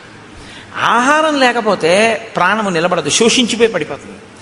మనం చంపక్కర్లేదు. వీడి యొక్క బలం ఎక్కడుందో దాన్ని తుంచేద్దాం. దాన్ని మాత్రం ఎందుకు తుంచాలి? మన్ని పట్టుకున్నాడు కాబట్టి. మన్ని ఇప్పుడు నోట్లో పడేస్తాడు కాబట్టి బాహువులు తుంచేద్దాం. కాబట్టి దక్షిణం బాహుం అసక్తామసినా తతః చిచ్ఛేద రామో వేగేన సవ్యం వీరస్తు లక్ష్మణ. రాముడు కుడి భుజాన్ని నరికేశాడు, లక్ష్మణుడు ఎడమ భుజాన్ని నరికేశాడు. రెండు చేతులు ఊడి కింద పడిపోయాయి. కింద పడిపోగానే అతను చాలా సంతోషపడిపోయాడు. ఇది విచిత్రం రామాయణంలో. చాలా సంతోషపడన్నాడు. ఓ, నేను ఎదురు చూసిన సంఘటన జరిగింది. ఇన్నాళ్ళు ఈ రెండు చేతులు నరికేవాడి కోసమే తడిమి పట్టుకుంటున్నాను. ఇవాళ వీటిని నరికేవాడు దొరికాడు. ఎవరు మీ ఇద్దరు అన్నాడు. అంటే వాళ్ళు నోర్ము నీకు మేం చెప్పడం ఏంటి అనరు. అది విచిత్రం. ఇది వినయం. వాళ్ళు ఎవరు అడగనివ్వండి, శూర్పణఖ అడిగినా చెప్తారు, ఎవరు అడిగినా చెప్తారు. ఎంత అందంగా అలాగని అనవసరమైనటువంటి చోట దీర్ఘంగా మాట్లాడరు. సమయాన్ని ఎంత పొదుపుగా వాడి మాట్లాడతారంటే, ఎక్కడ ఎంతవరకు అవసరమో, ఏది అవతల ప్రాణికి చెప్పవలసి ఉంటుందో అక్కడ వరకే చెప్తారు తప్ప అదే పనిగా సొదపెట్టి అర్థం లేకుండా మాట్లాడడం ఉన్నది ఉండదు. అందుకే నేను మీతో మనవి చేస్తున్నాను, శ్రీరామాయణం మీరు బాగా చదివితే మాట్లాడడంలో ప్రజ్ఞ మీకు వస్తుంది. ఎవరితో ఎలా మాట్లాడాలి, ఎంత మాట్లాడాలి, ఇవి బాగా అలవాటు అవుతుంది. అసలు మనిషి పాడైపోయేది అందుకే కదండి. అక్కర్లేని మాటలన్నీ మాట్లాడడం వల్లే పాడైపోతూ ఉంటాడు. కాబట్టి అయమిక్ష్వాకుదాయాదో రామో నామ జనైశ్రుత అస్యై వారజం విద్ధి భ్రాతరం మాంచ లక్ష్మణం. నేను అయమిక్ష్వాకుదాయాదో రామో నామ జనైశ్రుత, ఈయన మా అన్నగారు రామచంద్రమూర్తి. అస్యై వావరజం విద్ధి, నేను ఆయన తమ్ముణ్ణి. భ్రాతరం మంచ లక్ష్మణం, నేను ఆయన తమ్ముణ్ణి, నన్ను లక్ష్మణుడు అంటారు. అస్య దేవ ప్రభావస్య వసతో విజనేవనే రక్షసాపహృతా పత్ని యామిచ్చంతా విహాగతౌ. మా అన్నగారి పత్ని, నా వదిన గారైనటువంటి తల్లిని ఒక రాక్షసుడు అపహరించాడు. ఆవిడ్ని వెతుక్కుంటూ మేము ఈ అడవిలో తిరుగుతున్నాం. నువ్వెందుకు ఇలా ఉన్నావు అని అడిగాడు. ఇప్పుడు తామెవరో సత్యం చెప్పి నువ్వెవరు, అంతేగాని కైకమ్మ, దశరథుడు, వరాలు అయిన చోట కాంచోట అన్ని చోట్ల వాళ్ళు మాట్లాడరు. ఇప్పుడు ఆయన అన్నాడు, పురారామ మహాబాహో మహాబల పరాక్రమ రూపమాసీన్మమాచింత్యం త్రిషు లోకేషు విశ్రుతం యథా సోమస్య శక్రస్య సూర్యస్య చ యథా వపుః. ఎంత అందంగా మాట్లాడాడు. 2 చేతులు తెగిపోయిన తర్వాత అన్నాడు, రామ మహాబాహో, గొప్ప చేతులున్నవాడా, ఈ చేతులు నరికినవాడా, మహాబల పరాక్రమ, గొప్ప బలపరాక్రమములున్నవాడా, నేను ఒకప్పుడు చాలా అందమైనటువంటి వాణ్ణి. 3 లోకములలో నా అంత అందగాడు లేడు. యథా సోమస్య శక్రస్య, సోముడి అందం ఎటువంటిదో, శక్రుడు అంటే ఇంద్రుడి యొక్క అందం ఎటువంటిదో, సూర్యుని యొక్క తేజస్సు ఎటువంటిదో అటువంటి శరీరము కలిగినటువంటి వాణ్ణి నేను. అంటే శరీరమునకు అందము, శరీరమునకు కాంతి అన్నీ ఉన్నవాడు. అందుకని అటువంటి ఉపమానాలు వేశారు. ఆ తేజస్సు అవతల వారికి ఆహ్లాదాన్ని కల్పిస్తుంది. కాబట్టి సోముడు అంత అందమైన, అంత లావణ్యము, అంత కాంతి కలిగినటువంటి వాణ్ణి. ఇది నాకు ఈశ్వరుడు ఇచ్చినటువంటి బహుమానం. కాబట్టి నేనేం చేయాలి? ఈశ్వరుడు నీకేది ఇచ్చాడో దాంతో నువ్వు 10 మందిని సంతోషపెట్టాలి. అప్పుడు నువ్వు నీ యొక్క విభూతిని ఈశ్వర పరం చేసినట్లు అవుతుంది. అందుకే మీరు కొంచెం జాగ్రత్తగా గమనించండి. అక్షరాభ్యాసము అని ఒక సంస్కారం చేస్తారు మన వాళ్ళు. అది చేయకుండా పంపించరు. బడికి పంపించడం కానీ, పలక ముట్టుకోవడం కానీ, పుస్తకం ముట్టుకోవడం కానీ, అక్షరం రాయడం కానీ ఒప్పుకోరు. ముందు ఎవరు తమ జీవితంలో తమకి ఉన్న విభూతిని సమాజపరం చేసి ఈశ్వరుడిచ్చిన విభూతిని ఈశ్వరుడికి నైవేద్యం పెట్టి జీవితంలో ప్రసాద బుద్ధితో బతికి 10 మంది చేత సహభాష్ అనిపించుకుని కీర్తి గణించాడో, ఎవడు భగవద్భక్తి తత్పరుడో అటువంటి పెద్దల తొడ మీద కూర్చోపెట్టి ఆయన చేత్తో పిల్లవాడి చెయ్యి పట్టుకుని పలకలో ముందు దిద్దిస్తాడు. ఓం నమ శివాయ సిద్ధం నమః అని. ఎందుకు రాయిస్తారో తెలుసా అండి? అలా రాయించడం వెనక ఒక రహస్యం ఒకటి దాగి ఉంది సనాతన ధర్మంలో. నువ్వు రేపొద్దున్న ఒక పెద్ద గణిత శాస్త్రజ్ఞుడు అవ్వచ్చు, నిన్ను మించిన గణిత శాస్త్రజ్ఞుడు లేకపోవచ్చు, కానీ నీకొకటి తెలిసి ఉండాలి. నాకు ఇన్ని లెక్కలో వచ్చండం కాదు, ఇన్ని లెక్కలు తెలుసున్న నాకు కూడా అంతటా ఆవరించినటువంటి ఆత్మతత్వాన్ని లెక్క కట్టడం చేత కాదు అని చెప్పగలగాలి. ఏది లెక్క కట్టలేవో నీకొచ్చిన లెక్కల వలన నువ్వు తెలుసుకోవాలి. అప్పుడు ఏమవుతుందంటే నీ విభూతి వినయానికి పరాకాష్ఠ అవుతుంది. మీరు జాగ్రత్తగా పట్టుకున్నారో లేదో నేను చెప్పింది. అందుకే అమ్మవారికి శ్రీమాత అని పేరు. అందరికీ అన్నీ ఇవ్వగలదు, కానీ ఆవిడ శక్తిని కొలవడం ఎవరికీ సాధ్యం కాదు. ఏది మీరు కొలుద్దామంటే మీ కొలతలకి అందదో, మీ లెక్కలకి అందేది కాదో, అందక వేదమంతటిది కూడా ఇంకింతకన్నా నాకు చెప్పడం చేత కాదని అలా చెప్పి ఊరుకుందో, అది లెక్కలకు అందని పెద్ద లెక్క అని తెలుసుకోవడం లెక్కలు బాగా వచ్చానన్న వాడికి ఉండవలసిన మొదటి లక్షణం. బాగా లెక్కలు వచ్చిన వాడికి ఏం తెలియాలంటే ఇది నా లెక్కకి అందదని తెలిసి ఉండాలి. ఆ అందనిదేదో అది పరబ్రహ్మం. సహస్రశీర్షా పురుష సహస్రాక్ష సహస్రపాత్ సభూమిం విశ్వతో వృత్వా అత్యతిష్టదశాంగుళం. ఇది బాగా అర్థం అవ్వాలని గణిత శాస్త్రజ్ఞుడు అయ్యాడు. ఈ బ్రహ్మాండములన్నీ ఎంతవరకు ఉన్నాయని నువ్వు ఊహ చేస్తున్నావో, ఎందుకంటే నీ కంటికి అందవు, ఏదో నువ్వు లెక్క కట్టావు, కాంతి వేగం, శబ్ద వేగము, ధ్వని వేగము, ఇలాగా ఈ వేగంతో కొలిస్తే ఎంతవరకు ఉన్నాయని నువ్వు అనుకుంటున్నావో అంతకన్నా ఒక 10 అంగుళాల పై వరకు ఈశ్వరుడు ఉన్నాడు. నువ్వు చూపుకి ఎంత శక్తి ఉందనుకుంటున్నావు? ఒక రాడార్ పెట్టారనుకోండి సముద్రపు ఒడ్డున కొండ మీద, ఆ రాడార్ తిరగడానికి ఓ లెక్క కడతారు. అది తిరుగుతున్నప్పుడు సముద్రం లోపల ఉన్న ఓడలకి ఇక్కడ నౌకాశ్రమం ఉన్నది అన్న సూచన తెలియడం కోసం ఇక్కడి నుంచి ఇక్కడ వరకు ఇలా తిరగాలి అని. మీరు విశాఖపట్నం లాంటి ఊళ్ళకి వెడితే రాత్రివేళ కొండ మించి ఒక్కసారి ఆకాశంలో అలా తిరుగుతుంటుంది ఆ లైట్ హౌస్. దానికి ఒక లెక్క కడతారు. అమ్మవారి కన్ను ఇక్కడి నుంచి ఇక్కడికి ఇలా తిప్పితే ఎంత దూరం పెడుతుంది మీరు లెక్క పెట్టండి. ఇది గణిత శాస్త్రజ్ఞుడు అంటే. శంకరాచార్యులు వారు పెద్ద గణిత శాస్త్రజ్ఞుడు. ఎందుకో తెలుసా అండి? ఎంత వెడుతుందో ఆయన చెప్పలేదు. దృశా ద్రాఘీయస్యాదరదళిత నీలోత్పల రుచా అన్నారు. అమ్మా, ఈ బ్రహ్మాండములు ఎంతవరకు ఇటుపక్కకున్నాయో అంతకన్నా దాటి వెడుతుందన్నారు. అంతే తప్ప ఈ బ్రహ్మాండముల వరకు చూస్తాం లేదు ఆయన. అలా అయితే లెక్క అందింది అమ్మవారి చూపుది. నీ లెక్కకి అందకపోతేనే నీ వినయం, నీవు నేర్చుకున్న జ్ఞానానికి సార్థకత. నీకు అందని తోటి ఉందని చెప్పడం. కాబట్టి ఈ కంపారిటివ్ డిగ్రీ, ఈ బ్రహ్మాండములు ఎంత ఉన్నాయో అంతకన్నా ఎక్కువై ఉన్నది నీ చూపు. అంత ఎక్కువ వరకు దాన్ని దాటి పడుతుంది ఆ చూపు, లైట్ హౌస్ పడినట్టు. కాబట్టి దృశా ద్రాఘీయస్యాదరదళిత నీలోత్పల రుచా దవీయాంసం దీనం స్నపయ కృపయా మమపి శివే. అది శంకర భగవత్పాదులంటే. మహానుభావుడు. అందుకే శంకర జయంతి చేసుకోకపోతే కృతజ్ఞత అన్నాను నేను. కాబట్టి నువ్వు లెక్కలు నేర్చుకున్నవాడివి అని ఎప్పుడు గుర్తంటే నీ లెక్కకు అందని తోటి ఉంది అని నువ్వు తెలుసుకుంటే. నాకు తెలియకపోవడం ఏంటంటే లెక్కలు ఏదైనా అన్నావంటే నీ అంత చేతకాని వాడు లేడని గుర్తు. ఇందుకు ఓం నమ శివాయ సిద్ధం నమ. నీకు ఈశ్వరుడు ఎందులో ఎంత పెద్దవాడిని చేసినా నీకు అందందుందని దానిలోంచే తెలుసుకో. నువ్వు ఒక పెద్ద జియాలజిస్ట్ అంటే ఈ భూమికి సంబంధించిన విషయాలన్నీ తెలుసుకున్నవాడివైతే,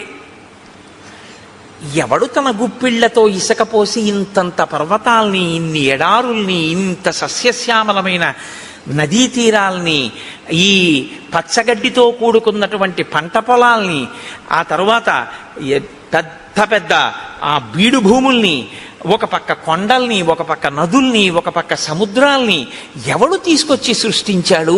ఎవడి ఆజ్ఞకి సముద్రం చెలియలి కట్ట దగ్గర ఆగిపోతోంది అని నాకు ప్రపంచపటం అంతా తెలుసండి. మీరు ఇలా పిన్ పెట్టండి, నేను ఆ దేశం ఏమిటో నగరం ఏమిటో చెప్తానండి నీకు తెలిసి ఉండడం కాదు.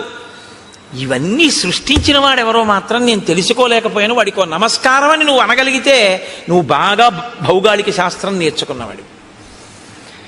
ఒకడు గొప్ప సంగీత విద్వాంసుడు ఎప్పుడంటే సంభావనిస్తే గంటన్నర కచేరీ చేసినవాడు కాడు.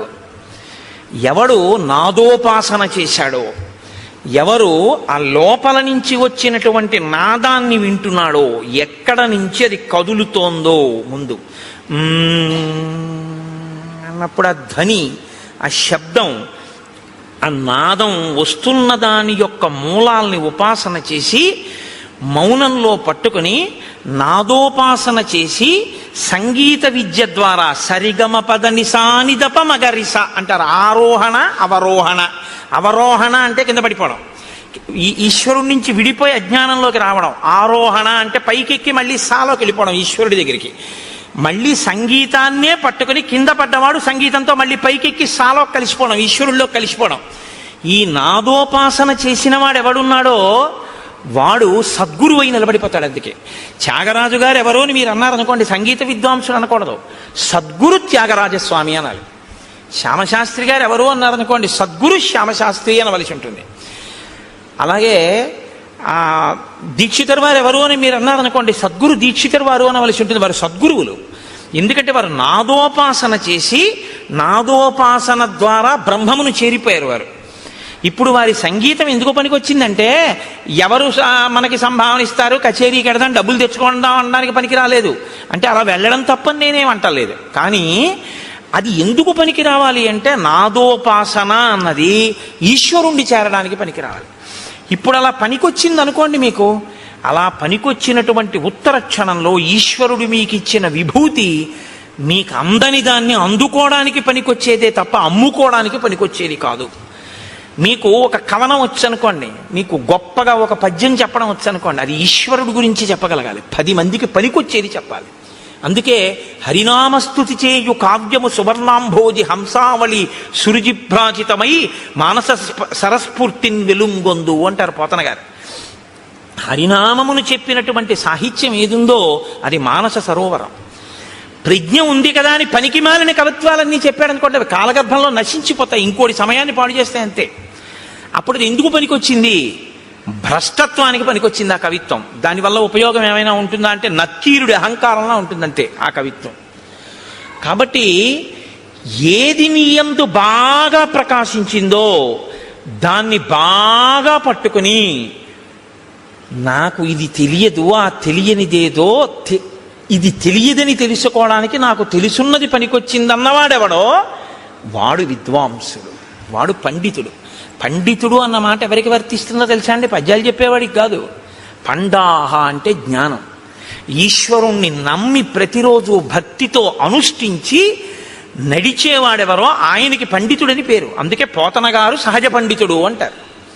కాబట్టి ఈ స్థితిని ఉరే నాన్న నువ్వు పొందాలి తప్ప నువ్వు ఏదో ఒక పెద్ద ఇంజనీరువై లంచాలు పుచ్చుకొని 3వ రోజు పడిపోయే బ్రిడ్జి కట్టకూడదు. నువ్వు ఒక పెద్ద గణిత శాస్త్రజ్ఞుడివై నాకు అన్నీ తెలిసిన అహంకరించి మట్టిలో కలిసిపోకూడదు. నీకు ఈశ్వరుడు నిన్ను గొప్ప విద్యాధికుణ్ణి చేసి దానితో పాటుగా పండితుణ్ణి చెయ్యాలి. అంటే దాన్నే అడ్డుపెట్టి నువ్వు ఈశ్వరుణ్ణి చేరుకునే ప్రయత్నం చెయ్యాలి. నేను మీకు ఒక ఉదాహరణ చెప్తాను. నాకు ఆ డాక్టర్ గారి పేరు జ్ఞాపకం లేదు, కానీ నేను లలితమ్మ గురించి ఉపన్యాసాలు చెప్పేటప్పుడు తరచూ కోట్ చేస్తుంటాను. పిల్లవాడు తల్లి గర్భంలో తల కిందకి కాళ్ళు పైకి పెట్టుకుని ఉంటాడు. ఆయన ఒక పెద్ద గైనకాలజిస్ట్. ఈ పుస్తకం రాసిన ఆయన మాతృదేవో భవ అని పుస్తకం రాశారు. నాకు కాకినాడలో డాక్టర్ జగదీశ్వరి గారిని, ఆవిడ ఒక పెద్ద గైనకాలజిస్ట్. ఆవిడ నాకు ఆ పుస్తకం ఇచ్చి చదవండి కోటేశ్వరారు అన్నారు. అందులో ఆయన అన్నారు, తల కిందకి కాళ్ళు పైకి పెట్టి 9 నెలలు అయిపోతుంది, లోపల పెరిగిపోతాడు వీడు.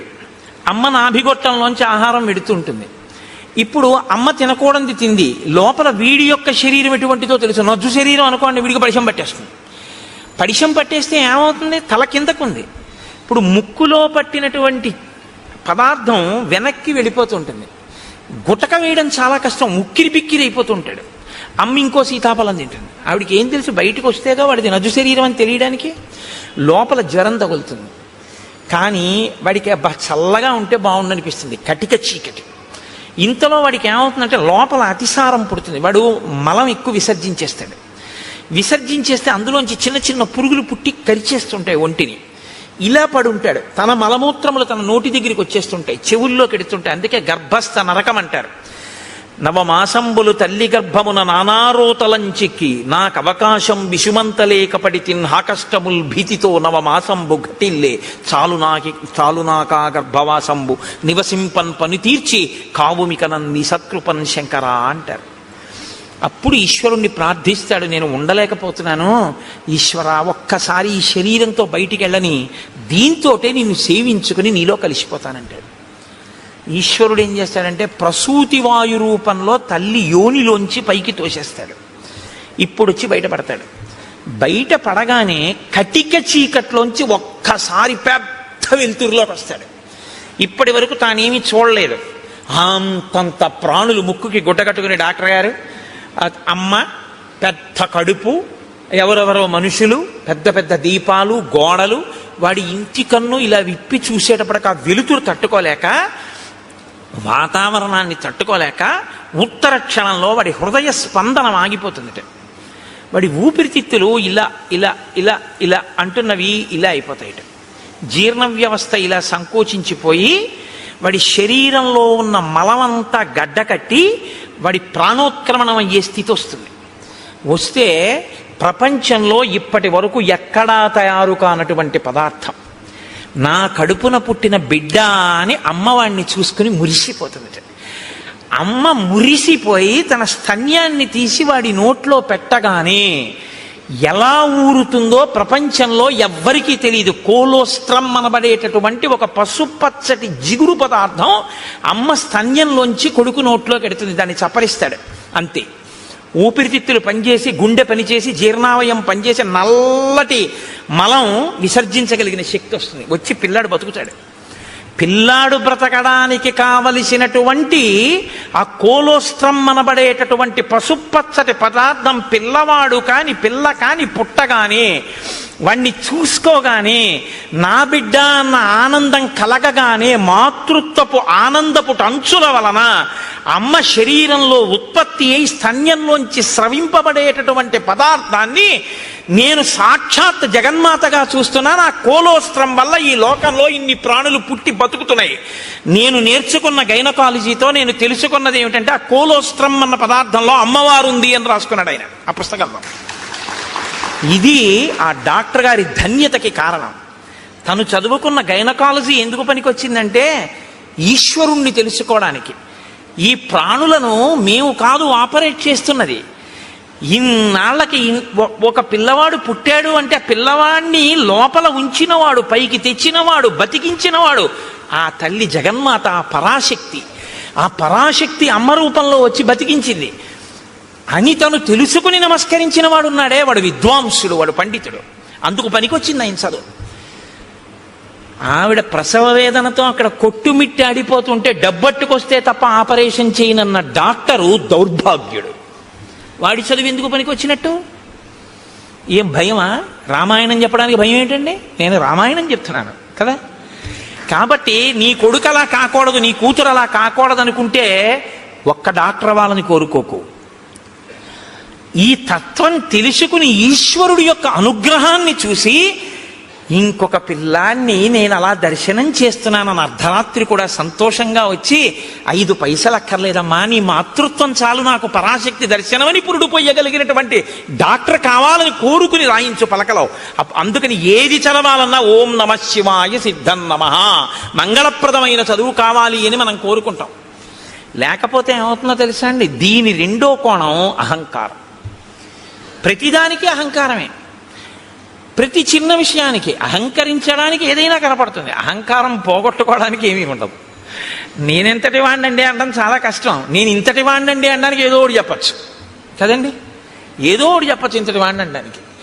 ఈ అహంకార పరిత్యాగం లేకపోతే ఈశ్వరుడిచ్చినటువంటి విభూతియే మీకు శాపమై కూర్చుంటుంది. ఇది చెప్పడం ఈ ఆఖ్యానం యొక్క గొప్పతనం. ఇది మీరు ఆ కోణంలో స్వీకరించగలిగితే ఎంత అందగాడు ఏమయ్యాడో మీకు తెలుస్తుంది. కాబట్టి ఇప్పుడు పురారామ మహాబాహో, మళ్ళీ రండి కథలోకి రండి. ఎక్కడున్నాం మనం? చాలా విచిత్రంగా కనపడినటువంటి ప్రాణిని రాముడు అడిగాడు. నువ్వెవరని అడిగాడు. అడిగితే చెప్తున్నాడు ఆయన, నేను చాలా అందగాన్ని, యథా సోమస్య శక్రస్య సూర్యస్య చ యథా వపుః, అటువంటి అందమైన శరీరం ఉన్నవాణ్ణి. అంత అందమైన శరీరం ఈశ్వరుడిస్తే ఇలా ఎందుకయ్యావు? అలా అందంగా నువ్వు కనబడితే చాలు, ఎదుటివాడి కంటికి కలిగినటువంటి బాధ తీరుతుంది. నిన్ను చూస్తే చాలా ఎంత అందంగా ఉన్నాడు అని. కానీ ఆయన ఏం చేసేవాడంటే, చాలా చిత్ర విచిత్రమైన భయంకరమైనటువంటి వేషములలోకి మారేవాడు. కామరూపి కాబట్టి ఎవరూ ఊహించనంత ఘోరాతి ఘోరమైన రూపాన్ని తాను తీసుకుని, ఈశ్వరుడిచ్చిన అందమైన రూపాన్ని వదిలిపెట్టి ఘోర రూపాలతో అరణ్యంలో ప్రాణులకు అకస్మాత్తుగా కనపడి వాళ్ళు భయపడిపోయి విహ్వలులై పడిపోతే, మరణిస్తే, బాధపడితే తను సంతోషించేవాడు. ఇది రాక్షస ప్రవృత్తి. పైకి అందం ఉండడం గొప్ప కాదు, లోపల అందం ఉండడం గొప్ప. పైకి అందం లేకపోవడం తప్పు కాదు, లోపల అందం ఉండడం గొప్ప. నా మాట బాగా పట్టుకున్నారో లేదో మీరు, యథాలాపంగా తీసుకున్నారో. పైకి అందం ఉండడం కాదు గొప్ప, లోపల అందం ఉండడం గొప్ప. పైకి అందం ఉండకపోవడం గొప్ప తప్పు కాదు, లోపల అందం ఉండడమే గొప్ప. చంద్రశేఖర పరమాచార్య స్వామి వారు ఇలా వెళ్ళిపోతున్నారు అనుకోండి, ఏమిటి ఆయన లోటో షూ వేసుకుంటారా, లేకపోతే విమల్ సూట్ వేసుకుంటారా, లేకపోతే ఆయన పెద్ద టై కట్టుకుంటారా, లేకపోతే ఫెయిర్ అండ్ లవ్లీ రాసుకుంటారా? ఆయన ఏముండవు. పాదచారి ఓ కాషాయ వస్త్రం కట్టుకుని ఇలా తలమించి వేసుకుని, ఇంత విభూతి పుండ్రాలు పెట్టుకుని, ఇంత బొట్టు, అది కూడా గుండ్రంగా కూడా ఉండదు, అద్దుకున్నట్టు పెట్టేసుకుని, చేతిలో ఓ సత్యదండం పట్టుకుని, ఆయన ఓ కమండలం పట్టుకుని గబ్బ గబ్బ గబ్బ గబ్బ నడిచి వెళ్ళిపోతుంటారు. ఇప్పుడు నేను ఇలా చెప్తుంటే ఆయన ఇలా వచ్చారనుకోండి, అకస్మాత్తుగా ఉంటుందా ఆయన రామాయణ ప్రసంగం? లేచి గభాలను ఒక్కసారి స్వర్ణదండం పడ్డట్టు దెబ్బ తగిలితే తర్వాత చూద్దామని కింద పడిపోతానంతే. మీరంతే లేచి సభంతా కింద పడిపోతుంది. ఏ అందం చూసి గౌరవించారు? అందం కాదు, లోకాన్నంతటినీ రక్షించడం కోసం ఆయన చేసినటువంటి ప్రయత్నం. శంకరాచార్యుల వారి తర్వాత ఆసేతు హిమాచల పర్యంతం తిరిగి జ్ఞానబోధ చేసిన మహాపురుషుడైన కారణం చేత. కాబట్టి మీరు ఆయన పాదాల మీద పడిపోతారంతే. ఇప్పుడు అందం గొప్పదా, పై అందం గొప్పదా? లోపలి అందం గొప్పది. లోపలి అందం ఎక్కడుంటుందో అది లోకాన్ని ఉద్ధరిస్తుంది. పై అందం జర్జరీభూతం అయిపోతుంది, కొన్నాళ్ళకు పోతుంది. పైగా దాన్ని సద్వినియోగం చేయకపోతే నీకు ప్రమాదహేతువై కూర్చుంటుంది. కాబట్టి చూశారు, పై అందంతో లోపలి అందం పెంచుకోలేదు, పై అందంతో లోపల అందవికారం పెంచుకున్నాడు. లోపలి అందవికారం పై అందాన్ని కూడా తీసేసింది. ఇదే నేను మీతో మనవి చేసింది. అక్షరాభ్యాసము అన్నది మూఢనమ్మకములు, చాదస్తములు. నేను మీతో ఒకరోజు మనవి చేశాను. ఒక ఆయన ఆవును చంపేద్దాం అనుకున్నాడు. ఆవును చంపేయి అన్నాడు అనుకోండి, బుద్ధి ఉందా లేదా అంటారు. కాబట్టి ఆవును చంపేయి అనకుండా ఏమన్నాడంటే ఆ పులిని చంపేయి అన్నాడు. ఇప్పుడు చూడటం లేదు మీరు, అది ఆవో పులో మీరు చూడలేదు, పులిని చంపేయి అన్నారు. అయ్యి బాబాయ్ మీద పడిపోతుంది కాబట్టి చంపేయమన్నాడు అనుకున్నారు. పావును చంపేయి అన్నాడు, పావు కాబట్టి చంపేయమన్నాడు అనుకున్నారు. ఆయన ఆవును చంపేశాడు. ఆవుని తెలుసు, పావును చంపేయి అని చంపించేశాడు. ఆవు అని చెప్తే అది పవిత్రం కాబట్టి చంపడానికి ఒప్పుకోరని, సనాతన ధర్మాన్ని వదిలేయి అని చెప్పలేక మూఢ విశ్వాసాలు వదిలేయని చెప్తున్నారు. ఆవును చంపేయని చెప్పకుండా పావును చంపేయని చెప్పినట్టు. అక్షరాభ్యాసం మూఢనమ్మకం అంటే ఇదిగో ఇందుకే పనికొస్తావు, కబంధుడు కావడానికి పనికొస్తావు. అక్షరాభ్యాసం ఎందుకు చేస్తారంటే నీకున్నటువంటి ఈశ్వర విభూతి లోకకంటకం కాకుండా నిన్ను రక్షించి ఈశ్వరానుగ్రహం అని నువ్వు గుర్తెరగడానికి పనికొస్తుందని. లేకపోతే నిన్ను ఎక్కడ పడితే అక్కడే ప్రమాదం తీసుకొస్తావు ఈ విభూతితోటి. ఇది నా యందు దోషభూయిష్టమైంది. నేను ఒకానొకనాడు అరణ్యంలో ఘోరమైన రూపంతో స్థూల శిరస్కుడు అనబడేటటువంటి ఒక ఋషికి కనపడ్డాను. ఆయన కందమూలములు ఏరుకుంటున్నారు. ఆయన ఋషి, ఆయన వలన లోకానికి ఏమీ బాధ ఉండదు, ఆయన ఇప్పుడు లోకాన్ని కాపాడతారు. అటువంటి ఋషికి ఇప్పుడు నేను ఏ స్వరూపంతో ఉన్నానో అటువంటి రూపంతో కనపడ్డాను. ఆయనకి ఏదో సంతోషం వేసిన అలా కనపడితే హడిలిపోతాడని ఆయన వెనక్కి తిరిగి చూశాడు. నిజంగానే మనసులో ఉలిక్కి పడ్డాడు. అయ్యబాబు ఇదేంటి ఇలా ఉంది ఈ ప్రాణి. అయితే వాళ్ళది నిర్భయత్వం. ఎక్కడ నిర్భయత్వం? అద్వైతమే నిర్భయత్వం. రెండోది ఉందంటే భయం, ఉన్నదొక్కటే అంటే భయం ఏమిటి? ఇంకా భయపడడానికి ఏముంటుంది? అదే అద్వైతం.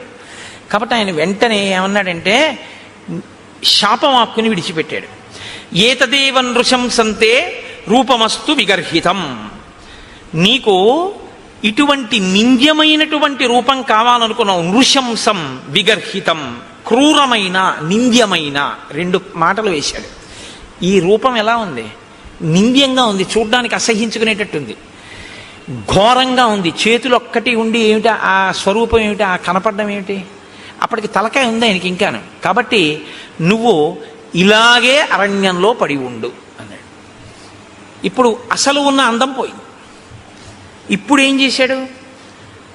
ఉన్న అహంకారం అప్పుడు పోయింది.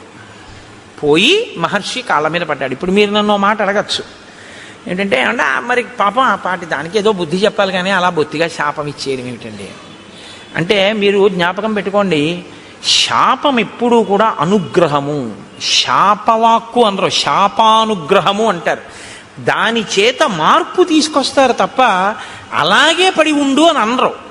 ఆ బాధ తెలిస్తే ఆ తరువాతి కాలంలో ఏమవుతాడంటే ఇంకెప్పుడూ ఇటువంటి తప్పు పని చేయకుండా లోకానికి ఉపకారం చేస్తాడు. ఇక లోకోపకారం మొదలు పెడతాడు. అవతలవాడి బాధ తన బాధగా స్వీకరించి అవతలవాడికి మాట సాయమో చేతి సాయమో ఏదో ఒక సాయం మొదలు పెడతాడు. ఈ ప్రవృత్తి ఎక్కడ రావాలంటే లోపల దిద్దుబాటు జరగాలి. లోపల దిద్దుబాటు జరగాలి అంటే కొంతకాలం కష్టపడాలి, తప్పదు. ఏళ్ళనాటి శని జాతకంలోకి వచ్చిందనుకోండి, ఎందుకు భయపడతారు? ఆయన కష్టపెడతాడు. శనైహి శనైహి చరహ, మెల్లమెల్లగా వెడుతూ కష్టపెడతాడు. కానీ ఆ కష్టపెట్టడం వల్ల ఏమవుతుందో తెలుసా అండి? గొప్ప పరిణతి వస్తుంది, గొప్ప అనుభవం వస్తుంది. తరువాతి కాలంలో ఆయన కీర్తికి కారణమవుతుంది. అందుకే ఏలినాటి శనిని ఎప్పుడూ దూషించకూడదు. మీరు ఆయన్ని నమస్కారం చేసి ప్రార్థన చేస్తే ఆయన దాన్ని ఇంకొకలా మారుస్తాడు. ప్రతిరోజు తిరగవలసిన దాన్ని గుడి చుట్టూ తిరగడంగా మారుస్తాడు భక్తి ఇచ్చి. కాబట్టి ఇప్పుడు శాపానుగ్రహం ఎందుకు ఇస్తారు? మార్పు తీసుకురావడం కోసం ఇస్తారు. వెంటనే అతనికి అర్థమైంది, అయ్య బాబోయ్ ఇలా ఉండడమా? పడ్డాడు మహర్షి కాళ్ళ మీద. ఇప్పుడు పడి అన్నాడు, ఎప్పుడు నాకు ఈ శాప విమోచనం అని అడిగాడు. అయితే మారావు కదా, ఇప్పుడే అన్నారనుకోండి, ఆ బుద్ధి మళ్ళీ మారిపోతుంది. అందులో ఆ బాధ ఏమిటో తెలియాలి. ఆయన అన్నాడు, యదాచిత్వా భుజౌ రామ త్వాం దహే ద్విజనే వనే తదాత్వం ప్రాప్స్యసే రూపం స్వమేవ విపులం శుభం. నీవు అరణ్యంలో పడి ఉండి ప్రాణుల్ని తింటుంటే ఒకానొకప్పుడు రామచంద్రమూర్తి అరణ్యంలోకి వచ్చి నీ భుజములను తెగనరుకుతారు. ఆ తెగనరికి అరణ్యంలో నిన్ను కాల్చేస్తారు. ఎందుకంటే ఆ ప్రాణి అలా ఉండిపోవడానికి వీల్లేదుగా, కాల్చబడాలి. రాముడి దగ్గర ఉన్న గొప్పతనం అదే. మీతో నేను మనవి చేశా. అంత్యేష్టి సంస్కారం చేస్తాడు ఆయన. ప్రాణిని కాల్చేస్తాడు. అంటే చనిపోయినటువంటి ప్రాణిని అలా వదిలిపెట్టి వెళ్ళిపోడు, దానికి అంత్యేష్టి చేస్తాడు. పొద్దున్నే భోజనం చేస్తూ గోపాలకృష్ణ గారు నేను దాని గురించే కాసేపు ముచ్చటించాం. అలా ఎందుకు చేస్తాడండి రాముడు అని ఆయన ఏదో ప్రశ్న వేస్తే చెప్తున్నాను. ప్రతి ప్రాణికి కూడా దేవతలు ఆవహించి ఉంటారు. పాణి చెయ్యి ఉందనుకోండి ఇంద్రుడు ఉంటాడు, వాక్కు అగ్నిహోత్రం ఉంటుంది, కన్ను సూర్యుడు ఉంటాడు. ఇప్పుడు మీరు విడిచిపెట్టి వెళ్ళిపోయారనుకోండి, విడగొట్టాలి మంత్రం చేత. విడగొట్టేసేసి, అంటే ప్రత్యేకించి మనుష్య శరీరానికైతే, మిగిలిన వాటికైతే ప్రాణ అపాన వ్యాన ఉదాన సమాన నాగ కూర్మ కృకర ధనంజయ దేవదత్తముల్లో ధనంజయ అన్న వాయువు చేసేస్తుంది. మనుష్య ప్రాణికి ఈ దేవతలందరినీ కూడా మంత్రభాగంతో విడతీసేస్తారు. విడతీసి మళ్ళీ ఈ శక్తుల్ని దేవతల్లో కలుపుతారు. కలిపి జడమైపోయి మిగిలిపోయినటువంటి దేహాన్ని అగ్ని యందు దహించేస్తారు. కాబట్టి అది సంస్కారం. అంత్యేష్టి సంస్కారం 16వ సంస్కారం. అన్ని 16 మీదే నడుస్తాయి సనాతన ధర్మంలో మనిషి జీవితం. అందుకని షోడశ కళా ప్రపూర్ణుడు చంద్రుడు, షోడశ సంస్కార ప్రపూర్ణుడు మనుష్యుడు. అంటే 16వ సంస్కారంగా అంత్యేష్టి జరగాలి. కాబట్టి రాముడు ఎక్కడెక్కడ ఇటువంటి శరీరాలు కనపడ్డా వాటిని ఆయన దహిస్తాడు. అందుకని నువ్వు రాముడి చేత వధింపబడి దహింపబడితే నీ పూర్వరూపం వస్తుంది. ఇక్కడ మీరు ఒక విషయాన్ని కనిపెట్టాలి. ఎవరికైనా తెలియదేమో కానీ మునులకు మాత్రం తెలిసి రామావతారం వస్తుంది. ఈ దేశంలో త్రికాల వేదులు వాళ్ళు. అందుకే ఈ దేశంలోనే ఒక గొప్ప శాస్త్రం ఉంది, జ్యోతిషము అని. వేద పురుషునికి జ్యోతిషము నేత్రస్థానంలో ఉంటుంది, వేదాంగము అని. అంటే ఇప్పుడు కళ్ళు లేనివాడు ఉన్నాడు అనుకోండి, మీరు గుళ్ళోకి తీసుకొచ్చి విగ్రహం దగ్గరికి తీసుకెళ్ళి ఇదిగో ముట్టుకో, ఇది గణపతి, ఇదిగో ఇలా ముట్టుకో తొండం అన్నారనుకోండి, ఆయన చూసి ఓహో అంటాడు. అదిగో అవే ధ్వజస్తంభపు చిరుగంటలు అన్నారనుకోండి, ఆయన చూడగలరా? అదే శిఖ గోపురం అన్నారనుకోండి, ఆయన చూడలేడు, మీరు గోపురం ఎక్కించలేరు. దూరంగా ఉన్నది చూడడానికి కన్ను పనికొస్తుంది, కాలంలో వచ్చేదాన్ని లెక్క కట్టడానికి జ్యోతిషం పనికొస్తుంది. అందుకని వేద పురుషుడికి నేత్రస్థానంలో ఉంటుంది జ్యోతిష శాస్త్రం వేదాంగంగా. కాబట్టి మహర్షులు త్రికాల వేదులు, వాళ్ళకి అన్నీ తెలుసు ఏం జరగబోతోందో. కాబట్టి వాళ్ళు రాబోయే రామావతారాన్ని లెక్కలోకి తీసుకున్నాడు ఆయన. తీసుకుని రామావతారం వచ్చి రాముడు అడవికి వచ్చాక రాముడి చేతిలో నీ చేతులు ఖండింపబడి నీ దేహము దహింపబడితే నీకు మళ్ళీ యథారూపం వస్తుంది. కాబట్టి రామ ఇందుకు నీ సంతోషించాను, నా చేతులు నరికేవాడు వచ్చాడని. ఎవడో నరికాడా? రాముడే నరికాడా? అందుకు అడిగాను. కాబట్టి రామ నేను ఎవరు పూర్వం అంటే శ్రియోమాం మధ్యమం పుత్రం ధనుం నామ్నాచ దానవం ఇంద్రకోపాదిదం రూపం ప్రాప్తమేవం రణాజిరే. నేను శ్రీ అనబడేటటువంటి వాని యొక్క మధ్యమపుత్రుడైన ధనువు అనబడేటటువంటి పేరున్నవాణ్ణి. నాకు స్థూల శిరస్కుడు అనబడేటటువంటి ఋషి శపిస్తే నేను అక్కడతో ఊరుకోలేదు. ఆ రూపం వచ్చే లోపల నేను బ్రహ్మగారి గురించి ఘోరమైన తపస్సు చేశాను. బ్రహ్మగారు ప్రత్యక్షమై అన్నాడు, దీర్ఘాయుష్మాన్ భవ అన్నాడు. అని ఆయన వెళ్ళిపోయాడు. వెళ్ళిపోయిన తర్వాత నా అహంకారం ఏమైందో తెలుసా? నేను దీర్ఘాయుష్మంతుడి, నన్ను ఇంద్రుడు ఏం చేస్తాడు? ఇంద్రుడి మీదకి యుద్ధానికి వెళ్ళాను. వెళ్తే ఇంద్రుడు ఏం చేశాడో తెలుసా? ఆయన ఒక చమత్కారమైనటువంటి మనిషి. ఆయన ఏం చేశాడంటే, ఒక్కసారి నా తలకాయని తన వజ్రాయుధం పెట్టి ఓ దెబ్బ కొట్టి ఈ తలకాయని కడుపులోకి దింపేశాడు. నా 2 కాళ్ళని పొట్టలోకి తోసేశాడు. తోసేస్తే తలకాయ లేదు, కాళ్ళు లేవు, మనిషిని మాత్రం బతికున్నాను. పైగా అన్నాడు తోసేసి, పితామహవచ సత్యం తదస్వితి మమాబ్రవీత్. పితామహుడైన బ్రహ్మగారు నీకు దీర్ఘాయుష్ ఇచ్చాడు, చంపేను పడుండన్నాడు. అప్పుడు నేనన్నాను, అయ్య బాబోయ్, పితామహుడు ఇచ్చాడు వరం బాగానే ఉంది, అహంకారంతో నేనేదో సాధించాలనుకున్నవి ఇలాగే వస్తాయి తిరిగి. కాబట్టి వినయంతో చేసినవి, భక్తితో చేసినవి ఉద్ధరిస్తాయి, కానీ అహంకృతితో చేసినవి పనికొచ్చేవి కావు. చిట్ట చివరికి వచ్చి ఇలాగే కట్టి కుడుపుతాయి. కాబట్టి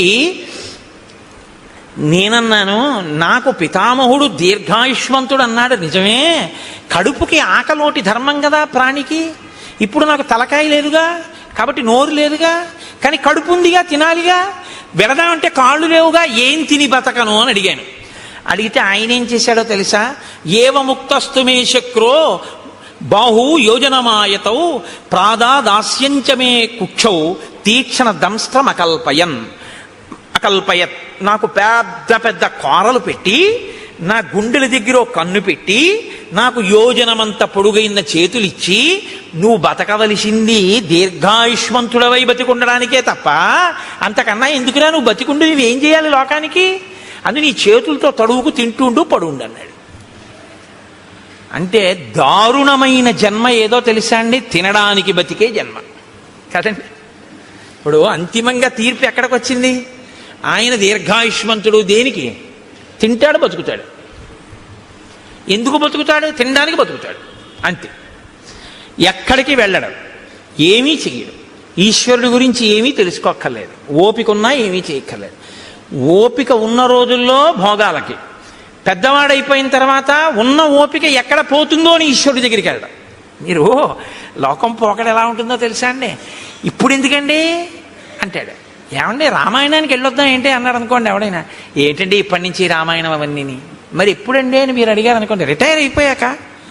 రిటైర్ అయిపోయిన తర్వాత కూడా నువ్వు ఉంటావని ఎవరన్నా రాసిచ్చారా నీకు బాండ్ పేపరు? దంతంబుల్ పడనప్పుడే తనువుయందు ఆరూఢియున్నప్పుడే కాంతాసంఘము రోజనప్పుడే జరాక్రాంతంబు కానప్పుడే వింతల్మేన చరించునప్పుడే కురుల్ వెల్వెల్ల కానప్పుడే చింతింపన్వల మీ పదంబుజములన్ శ్రీకాళహస్తీశ్వర. ఇంకా నువ్వేం చేస్తావు? 60 ఏళ్ళు వచ్చేసి రిటైర్ అయిపోయిన తర్వాత అప్పుడు పూజపీఠ మీదకి వెళ్ళి కూర్చుని ఆ చెమ్యా అంటే నీకు తెలియదు. ఓ గుళ్ళోకి వెళ్ళి మంత్రపుష్పానికి ముందు నీళ్ళు వస్తే తీర్థం కింద గుచ్చేసుకుంటూ ఉంటాడు లోపలికి. ఎందుకంటే మంత్రపుష్పం ముందు చేయగడుక్కోమని వేశారు చేతిలోనే, ఆయనకి తెలియదు. అప్పుడు మళ్ళీ అర్చక స్వామి అయ్యో తాగేకండి అయ్యాలాగా ఇది తీర్థం కాదు చేయగడుక్కోండి అంటే అప్పుడు ఆ చేతి నీళ్లు తీసుకెళ్ళి ఆయన పళ్ళల్లోనే కడిగేస్తాడు. అంటే అదో వాష్ బేసిన్ అనుకుంటాడు. అమ్మ బాబు నా అదృష్టం రా, ఇలాంటి భక్తుడు వచ్చాడు ఇవ్వాలని ఆయన అనుకోవాలి. లేరని మీరు అనుకుంటున్నారా? ఎక్కడిది ఈ అజ్ఞానం? ఓపికండగా ఆర్జించడానికి తినడానికి తప్ప ఈశ్వరుడు గురించి తెలుసుకోవడానికి పనికి రాలేదు. ఒక్కొక్కడి జీవితం అసలు అలాగే తెల్లారిపోతుంది. అసలు ఎప్పుడు దేనికి అంటే తినడం.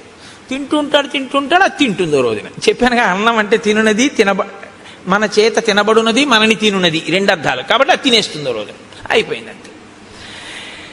కాబట్టి నీకు దీర్ఘాయుష్యే కదరా కావాలి. దానికి ఓ నోరు చాలు, ఆహారాన్ని చూసుకోవడానికి ఒక కన్ను చాలు, వెతుక్కు లాక్కోవడానికి ఓ 2 చేతులు చాలు. నువ్వు ఎక్కడికి వెళ్ళాలి? ఓ గుడికి వెళ్ళాలా, గోపురానికి వెళ్ళాలా? ఉంటే భయపెడతావు ఎక్కడికన్నా వెడితే. అని ఎందుకు నాన్న అలా పడుండు, దీర్ఘాయుష్మంతుడు అయి ఉండు. ఇప్పుడు తెలిసింది బాధ ఏమిటో. ఎందుకు చేశానా తపస్సు, ఎందుకు వెళ్ళానా ఇంద్రుడి మీదకి, ఎందుకు కనపడ్డానా ఋషికలాగా అని ఏడుస్తూ ఇన్ని వేల సంవత్సరాల నుంచి ఇక్కడ పడున్నా. అలా వస్తే తడువుకోను తిన్నాం. ఎప్పుడు నరికేస్తాడా ఈ చేతులను చూస్తూ కూర్చున్నాను రామా. ఇప్పుడు నువ్వు ఈ చేతులు నరికి ఒళ్ళు కాల్చేయి. ఎంత తొందరపడిపోయాడో తెలుసా అండి? సూర్యాస్తమయం అయిపోతోంది, అలిసిపోయిన రథాలతో వెళ్ళిపోతున్నాడు సూర్యుడు. సూర్యాస్తమయం అయితే కాల్చవు నువ్వు, ధర్మం. రామచంద్రమూర్తి చెయ్యడు అంచేసి సూర్యాస్తమయం అయితే. కాబట్టి అవ్వకుండా తొందరగా నన్ను ఒక గొయ్యి తీయించి అందులో పడేసి భూమి మీద పడుకోబెట్టి అంటించడానికి ఏం కుదరదు, అంత పెద్ద రాక్షసాకారం అది. ఇప్పుడు గోతిలో పారేసి దాని నిండా కట్టెలు పారేసి అగ్నిహోత్రం వెలిగించేస్తే నేనేం తొందరగా కాలుతాను అనుకుంటున్నావా? కదలిక లేదు కదండి, ఫ్యాట్ ఎలా డైల్యూట్ అవుతుంది? కాబట్టి ఒళ్ళంతా నీతి ముద్దలా కొవ్వు పట్టేసింది. ఇప్పుడు కొవ్వు ఓ పట్టాన కాలదు, అది అలా కాలుతూనే ఉంటుంది. అందుకే కొవ్వొత్తి తొందరగా కాలిపోతున్నాయండి. దీపారాధనలో ఒత్తి కాలిపోయినట్టు కాలదు, అలా కొవ్వు కరుగుతూ దీపం అలా కిందకు వస్తూ ఉంటుంది. ఆ కొవ్వు అంతా కాలాలి. కాబట్టి రామ చాలాసేపు పడుతుంది నా ఒళ్ళు కాలిపోవడానికి. అందుకని తొందరగా ఓ గొయ్యి తవ్వించి తోసేసి కాల్చేయి. నాకు ఇప్పుడు ఈ శరీరంతో ఉంటే స్మృతి ఉండదు. నా అసలు శరీరం నాకు వచ్చేస్తే నాకు దివ్య స్మృతి కలుగుతుంది, ఎక్కడ ఏం జరిగిందో తెలుసుకోగలను. అప్పుడు నీ భార్యను ఎవరపహరించారో నేను చెప్తాను, నీకు నేను ఆ సాయం చేస్తాను. పూర్వం ఎప్పుడైనా అన్నాడండి ఇలాంటి మాటలు? ఎవడన్నా మంచిగా ఉంటే వాడిని బాధ పెట్టాడు. ఇప్పుడు అవతల వాడి బాధలో ఆ శరీరం వస్తే వెంటనే నీకో మాట సాయం చేస్తానంటున్నాడు. ఈ మార్పు కోసం శాపానుగ్రహం ఇస్తారు. మీరు బాగా పట్టుకుంటే ఋషులు ఏదో తపస్సు ఉంది కదా అని శాపవాక్కు విడిచిపెట్టరు, వాళ్ళ తపస్సు పోతుంది. పోన్లేరా ఒకడిని మార్చాను, ఇప్పుడు ఆయన పనికొచ్చాడు. అందుకని ఇప్పుడు ఏమయ్యాడు? కబంధ మహాత్మనః. ఈ కబంధుడు మహాత్ముడు అన్నారు వాల్మీకి మహర్షి. ఎందుకంటే మార్పు ఎక్కడొచ్చిందో వాడు చాలా గొప్పవాడు. ఈ మార్పు రాకపోతే వాడు లోకకంటకుడై కూర్చుంటాడు. కాబట్టి రామ, నువ్వు చేచ్యతే సమరే బాహు తదా స్వర్గం గమిష్యసి. ఇంద్రుడు కూడా ఏమన్నాడంటే, నీ 2 బాహువులు రాముడు ఎప్పుడు తరిగేస్తే అప్పుడు మళ్ళీ స్వర్గానికి వెళ్దుగానే అలా పడుండి అన్నాడు. అందుకని తొందరగా నాకు అంత్యేష్టి సంస్కారం చేసేసి. సరే, లక్ష్మణుణ్ణి పిలిచాడు, గుణపం ఇచ్చాడు, గొయ్యి తవ్వించాడు, శరీరాన్ని తోసేశాడు. ఏనుగులు విరిచినటువంటి కొమ్మలు ఎండిపోతే ఏర్పడిన ఎండు కర్రలు. మహర్షి, అమ్మో, వాల్మీకి రామాయణం అండి, ఎంత జాగ్రత్తగా రచన చేస్తారో తెలుసా అండి. అంత పెద్ద శరీరాన్ని అంత పెద్ద గోతిలో వేస్తే అంత పెద్ద శరీరం కాల్చడానికి ఎన్ని కట్టెలు కావాలి, ఎక్కడి నుంచి ఏరి పట్టుకొచ్చారు సూర్యాస్తమయం లోపల అని మీరు నేను అంటామేమో. అక్కర్లేని ఇలాంటివి తీయడం మనంత గొప్పవాళ్ళు ఉండరు. కాబట్టి ఏనుగుల గుంపులు తిరుగుతాయి అక్కడ. వాటి పని ఏమిటంటే, వాటికి తొండం ఖాళీగా ఉండదు, కొమ్మలు విరిచేస్తుంటాయి. ఆ విరిచేసినటువంటి కొమ్మలు కింద పడిపోయి ఎండిపోయాయి. కాబట్టి ఇప్పుడు ఆ పెద్ద పెద్ద కొమ్మలన్నీ తీసుకొచ్చి రామచంద్రమూర్తి ఆ గోతులో పడేశారు, లక్ష్మణమూర్తి ఆ గోతులో పారేశారు. పారేసి ఇప్పుడు కబంధుణ్ణి కాల్చేస్తున్నారు. ఈ కబంధుడి దగ్గరే, ఈ కబంధుడు కాలిపోతే సీతమ్మ తల్లిని పట్టుకోవడానికి, సీతమ్మ తల్లిని అన్వేషించడానికి పెద్ద శుభవార్త దొరుకుతుంది. హనుమ ప్రవేశించడానికి ఇంకా కథకి రంగం సిద్ధం అవుతోంది. ఇంకిక్కడి నుంచి కిష్కింధకాండకి పునాది పడుతోంది. ఇక్కడి నుంచి హనుమత్ ప్రవేశం ప్రారంభం అవుతోందనమాట.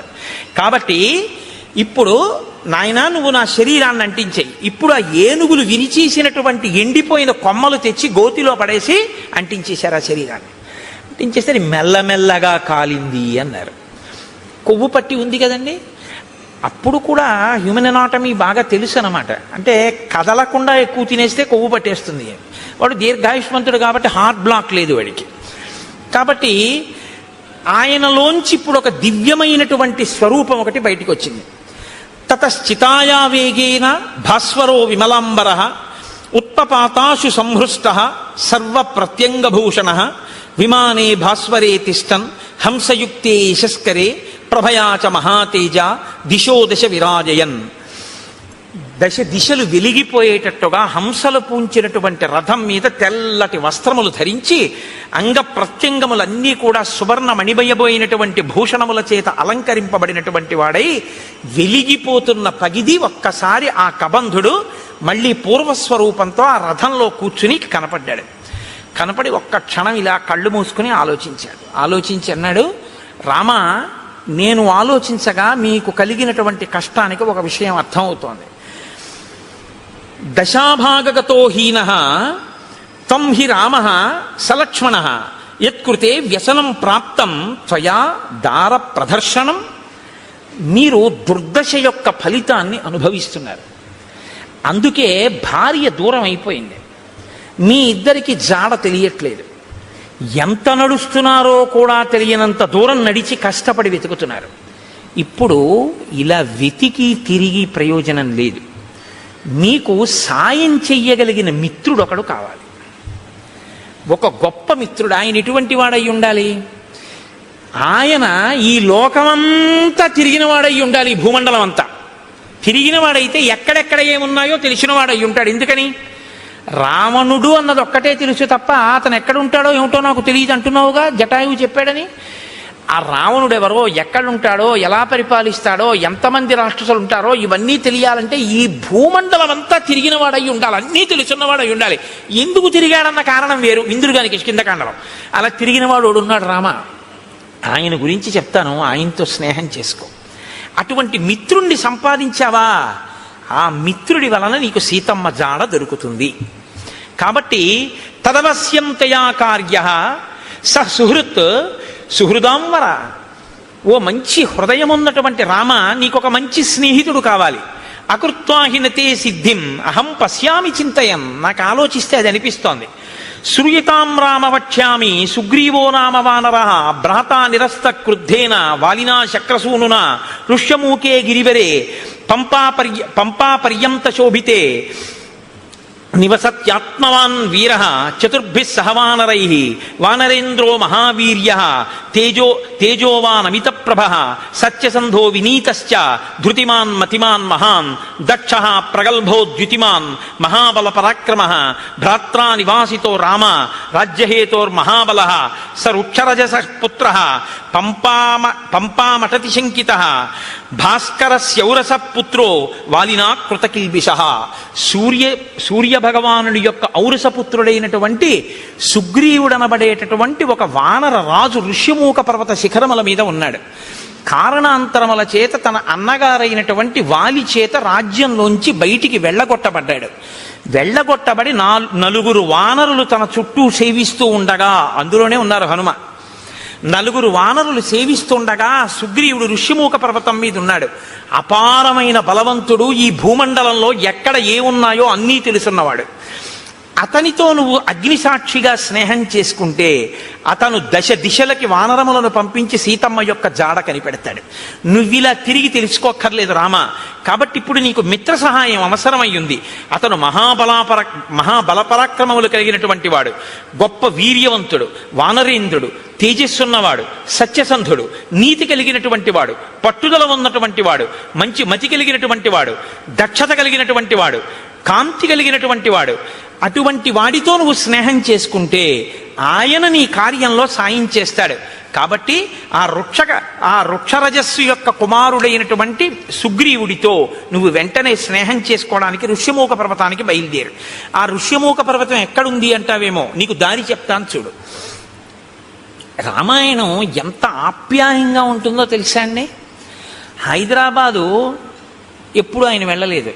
ఆయన కొడుకుని మొదటిసారి పంపిస్తున్నాడు ఉద్యోగానికి. హైదరాబాదు వెడుతున్నటువంటి కొడుకుని కంగారుగా తీసుకొచ్చి రైలు ఎక్కించడంలో ఆయనకి కట్టిన మినపరొట్టె తేవడం మర్చిపోయాడు తండ్రి.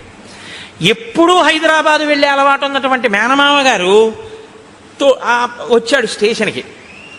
ఇప్పుడు తండ్రి అంటాడు, రే నాన్న రొట్టె తేవడం మర్చిపోయాను, ఎలా తింటావు, ఎలాగా, ఎప్పటికి ఎడుతుందో, ఎప్పటికి దిగుతావో, అది అక్కడ ఏముంటుందో ఏముండదో, నాన్న నా ప్రాణాలు నీ మీదే ఉంటాయి ఉస్మా, వెళ్ళాక ఉత్తరం రాయి అంటాడు. మేనమామ గారు అంటాడు, ఒరే నీకేం భయం లేదు, ఇప్పుడు ట్రైన్ బయలుదేరుతుందా, బయలుదేరగానే మొదటి స్టేషను అనపర్తి, రెండో స్టేషను ద్వారపూడి, మూడో స్టేషను రాజమండ్రి వెళ్ళేటప్పటికి 8 అవుతుంది. 8 గంటలకి నువ్వు రాజమండ్రి రైల్వే స్టేషన్లో కిందకి దిగితే అక్కడ 10 నిమిషాలు ఆగుతుంది. దిగి నువ్వు చూస్తే అక్కడే మంచి అరటిపళ్ళు, చాలా చక్కటి రొట్టెలు అన్నీ అమ్ముతూ ఉంటారు. కాబట్టి నువ్వు అక్కడ నీకు కావలసిన 2 ఇడ్లీ 2 అరటిపళ్ళు అవి కొనుక్కొని చక్కగా అవి తినేసేసి మళ్ళీ రైలు ఎక్కి కూర్చుంటే 10 నిమిషాల కన్నా ఆగదు, గబగబా కొనేసుకో. రైల్లో కూర్చుని తినేసి మంచినీళ్ళు తాగేసి, వాటర్ బాటిల్ మర్చిపోకు, ఎక్కిళ్ళు వస్తాయి, వాటర్ బాటిల్ కొనుక్కో కూర్చుంటే ఎక్కి పడుకున్నావు అంటే హాయిగా తెల్లవారేటప్పటికి 6 హైదరాబాద్ వెళ్ళిపోతా ఉంటాడు. తెలుసున్నవాడు చెప్పేటప్పుడు రాజమండ్రి వస్తుంది, ద్వారపూడి వస్తుందని చెప్పడు. ఎక్కడ ఏం తినాలో, ఏం తాగాలో, ఎలా పడుకోవాలో, ఎలా వెళ్ళాలో ఎందుకు చెప్తాడంటే ఆత్మీయత అందులో కలిసిపోయి ఉంది. కలిసిపోయి ఉండడంలో అలా చెప్తాడు. కాబట్టి ఇప్పుడు చూడండి, నిజంగా మాట్లాడడంలో వాల్మీకి మహర్షి మాట్లాడించడంలో అందం చూడండి, ఇందుకుని మహాత్ముడయ్యాడు. ఇప్పుడు రాముడి మీద ఎంత ప్రేమతో మాట్లాడుతున్నాడంటే ఋషమూకానికి వెళ్ళి నీ పని అవుతుందని ఏదో చేతకాని వాడికి చెప్పినట్టు చెప్పట్లేదు. ఉపకారం చేయడంలో అంత శ్రద్ధతో చేస్తున్నాడు. మహానుభావుడి వల్ల నేను మళ్ళీ పునర్జన్మ పొందానని సంతోషిస్తున్నాడు. నాయన రామ, నువ్వు లక్ష్మణ సహితుడవై పశ్చిమ దిశగా ఇదే మార్గంలో వెడితే బోలెడన్ని చెట్లు కనపడతాయి. నేరేడు, మోరటి, పనస, జువ్వి, మర్రి, తుమ్మిక, రావి, కొండగోగు, మామిడి, చండ్ర, పొన్న, ఎర్రగోరుంట, కానుగ, నల్లవి, అశోక వృక్షాలు, కడిమి చెట్లు, గన్నేరు చెట్లు, నల్లజీడి చెట్లు, అశోక వృక్షాలు, ఎర్రచందన చెట్లు, దేవదారు వృక్షాలు అన్నీ కనపడతాయి. ఎందుకు ఇవన్నీ? ఆప్యాయత కలిగిన మేనమామ చెప్పినట్టు చెప్పడం. వీటికి మంచి మంచి పళ్ళు ఉంటాయి. లక్ష్మణుడు ఎక్కి కోసి నీకు తెచ్చి పెట్టచ్చు, లేదా కొమ్మలు ఉంచినా కూడా అందుతాయి. అంటే కింద కొమ్మలకు కూడా అన్ని పళ్ళుంటే ఆ పళ్ళు ఎవరు కొయ్యరు. ఎంత వివరంగా మాట్లాడతాడో చూడండి. అక్కడే ఉంటుంది క్యాంటీన్. ఒకవేళ క్యాంటీన్ ఏ కారణం చేతనైనా మూసేసి ఉంటే నువ్వు కంగారు పడకవు, ఇటువైపు కట్టేస్తారు. కానీ అదే టైంలో టిఫిన్ ఎక్కువ తినేవాళ్ళు అవతల ప్లాట్ఫామ్ మీదకి వస్తారు, ఇటు చెక్కలతో క్లోజ్ చేసి అటువైపు అమ్ముతుంటాడు, అటువైపు వెళ్ళు అని చెప్తాడు. చూసారా మా మేనమామ అలా చెప్తాడు చెప్పేటప్పుడు. మీరు ఆ శ్లోకాలలో అవతలవాడి ఆప్యాయత చూడాలి ఆ చెప్పడంలో. ఎంత గొప్ప రచనండి మహర్షిది. కాబట్టి లక్ష్మణుడు కొమ్మలు వంచి పళ్ళు కొయ్యొచ్చు, తేనె పట్ల నుంచి తేనె కారుతుంటుంది. రామ అవి మీరు తినచ్చు. అది దాటి మీరు వెడితే అక్కడ మీకు ఒక చిక్కటి వనం కనపడుతుంది. అంటే చిక్కటి వనం, చక్కటి వనం, బాగా చెట్లు దగ్గరగా ఉంటాయి. అవన్నీ పూలతో పళ్లతో నిండిపోయి ఉంటాయి. సర్వకామ ఫలాహ వృక్షాః పాదపాస్తు మధుశ్రవాః సర్వే చ ఋతవస్తత్ర వనే చైత్రరథేయథ. చైత్రరథం అంటే ఎప్పుడు అన్ని ఋతువులు ఉంటే దాన్ని చైత్రరథం అంటారు. అన్ని ఋతువులు ఉన్నట్టే అక్కడ ఎప్పుడు పళ్లతో, తేనె పట్లతో, పువ్వులతో ఆ చెట్లన్నీ శోభాయమానంగా ఉంటాయి. అక్కడ చక్కగా మీరు తేనె తాగచ్చు, పళ్ళు తినచ్చు. అది దాటి వెళ్ళిన తరువాత మీరు పంపా సరోవర తీరానికి వెడతారు. రామ పంపా సరోవర తీరంలో ఒడ్డున ఎక్కడా కూడా అసలు గులకరాళ్ళు ఉండవు. సాధారణంగా నది ఒడ్డున అన్ని చోట్ల గులకరాళ్ళు ఉంటాయి. గులకరాళ్ళు ఉంటే ఏమిటి అని మీరు అడగచ్చు. రాముడు పాదుకలు లేకుండా నడుస్తున్నాడు. గులకరాళ్ళు ఉంటే గుచ్చుకుంటాయి కాళ్ళలో. కాబట్టి రామ పంపానదీ తీరంలో గులకరాళ్ళు ఉండవు.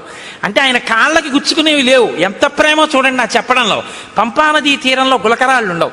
ఆ నీళ్లు చల్లగా, ఆ అందులో పుట్టినటువంటి పద్మముల యొక్క కింజిల్కముల నుండి రాలినటువంటి పుప్పుడితో సుగంధభరితములై తీయగా చల్లగా ఉంటాయి. ఎప్పుడు స్నానం చేద్దామా, ఎప్పుడు తాగుదామా అనిపిస్తుంది. రామ అక్కడ నాచు ఉండదు. కాబట్టి నువ్వు జాగ్రత్తగా పంచె పైకి తీసి కాలు జారుతుందేమో అని చూసుకుని వెయ్యక్కర్లేదు. ఆ కింద ఉన్నటువంటి ఇసుక నీకు కనపడుతుంది. ఆ నీరు వెండి పళ్ళెంలా ఉంటుంది, అంత స్వచ్ఛంగా ఉంటుంది. మహానందిలో ఉంటుంది సరోవరం, అలా ఉంటాయి నీళ్లు. రామ నీకు ఇంకొక విషయం చెప్తున్నాను. అక్కడ అనేకమైన పక్షులు ఆ ఒడ్డును తిరుగుతుంటాయి. వాటికి ఏం భయం ఉండదు. అవి చాలా స్వేచ్ఛగా తిరుగుతుంటాయి.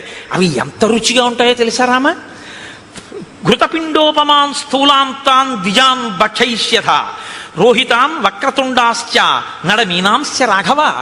రామ పెద్ద పెద్ద చేపలు, ముళ్ళున్నవి, రెక్కలున్నవి ఆ నదిలో తిరుగుతుంటాయి పంపా సరోవరంలో. నేతి ముద్ద ఎలా ఉంటుందో అంత కమ్మగా ఉంటాయి అక్కడ ఉన్న పక్షులు. మాంసాహారం ఉన్న వాళ్ళు ఎవరైనా ఉంటే నోరూరే ప్రయత్నంలో ఉండకండి. కాబట్టి అంత కమ్మటి రుచి కలిగినటువంటి పక్షులు ఉంటాయి. కాబట్టి పాంసాయాం ఇషుభి మధ్యాన్ తత్ర రామవరాన్ హతాన్ నిస్త్వక్పక్షాన్ అయస్తప్తాన్ అకృషాన్ ఏకకంటకాన్. ఎంత వివరంగా చెప్తాడంటే ఆ నదిలో కొన్ని పక్షులు ఆ నదిలో తిరుగుతుంటాయి. గండు మీనులు, సొర మీనులు, రొయ్యలు, చేపలు అన్నీ ఆడుకుంటుంటాయి. లక్ష్మణుడు బాణంతో గుచ్చి వాటిని పైకి తీస్తాడు. తీసి అగ్నిహోత్రం మీద ఆ బాణంతో ఇలా తిప్పితే ఎర్రగా కాల్తాయి. నువ్వు అక్కడ ఒడ్డున కూర్చోరామా, కూర్చుంటే ఒక్కొక్క చేపని కాల్చి పట్టుకొస్తాడు. ఆ పక్షిని కొట్టి కాల్చి పచనం చేసి ఆ నీతి ముద్దలా ఉన్న పక్షి మాంసం తీసుకొచ్చి పెడతాడు. చక్కగా నువ్వు ఆ ఒడ్డున కూర్చుని కమ్మగా తిన్న తర్వాత దాహం వేస్తుంది. ఎందుకంటే నేతి ముద్దలా కదా ఉంటాయి. దాహం వేస్తే లక్ష్మణుడు ఏం చేస్తాడో తెలుసా? భృశం తే ఖాలతో మచ్చాన్ పంపాయాహ పుష్ప సంచయే పద్మగంధి శివం వారి సుఖశీత మనామయం ఉధృత్య సతతాక్లిష్టం రౌప్య స్ఫాటిక సన్నిభం అసౌ పుష్కరవర్ణేన లక్ష్మణ పాయిష్యతి. తామరాకులు ఉంటాయి రామ, ఆ తామరాకులు దొప్పగా చేసి పంపా సరోవరంలోకి ఎడతాడు లక్ష్మణుడు. ఆ నీళ్ళు ఎలా ఉంటాయో తెలుసా? వెండి రేకు బోర్లించినట్టు ఉంటాయి, తెల్లగా. అడుగునున్నటువంటి ఇసుక కనపడుతుంటుంది. దాంట్లో బోలెడన్ని పద్మాలు ఉంటాయి. పద్మాలకి కింజిల్కాలు ఉంటాయి. వాటిలోంచి ఆ పుప్పుడంతా నీటి మీద పడుతుంది. అందుకని మంచి ఏదో అన్ని రకాల పదార్థాలతోటి శివాభిషేకం చేస్తే వచ్చిన తీర్థం అన్ని రుచులు కలిసి మంచి సుగంధ ద్రవ్యాలతో, సువాసనతో ఎలా ఉంటుందో అలా ఉంటాయి ఆ నీళ్లు. ఆ నీళ్లు తామరాకు దొప్పతో తెచ్చి నీకు ఇస్తాడు. నువ్వు చక్కగా ఏం చేస్తావంటే తామరాకు దొప్పతో చల్లటి నీళ్లు తాగు. సాయంకాలం వేళలో నువ్వు ఆ పంపా సరోవర ప్రాంతంలో తిరుగుతుంటే జింకలు, లేళ్లు తిరుగుతుంటాయి. చెట్లన్నీ పువ్వులిట్టుకున్నాయా అన్నట్టుగా పువ్వులతో శోభిస్తుంటాయి. నీకు సీతమ్మ కనపడలేదు అన్న బెంగ నీకు తీరుతుంది. రామ అక్కడ పుష్పమాలలు కొన్ని పడి ఉంటాయి. ఆ పుష్పమాలలు ఎన్ని సంవత్సరములైన వాడవు. ఎందుకో తెలుసా?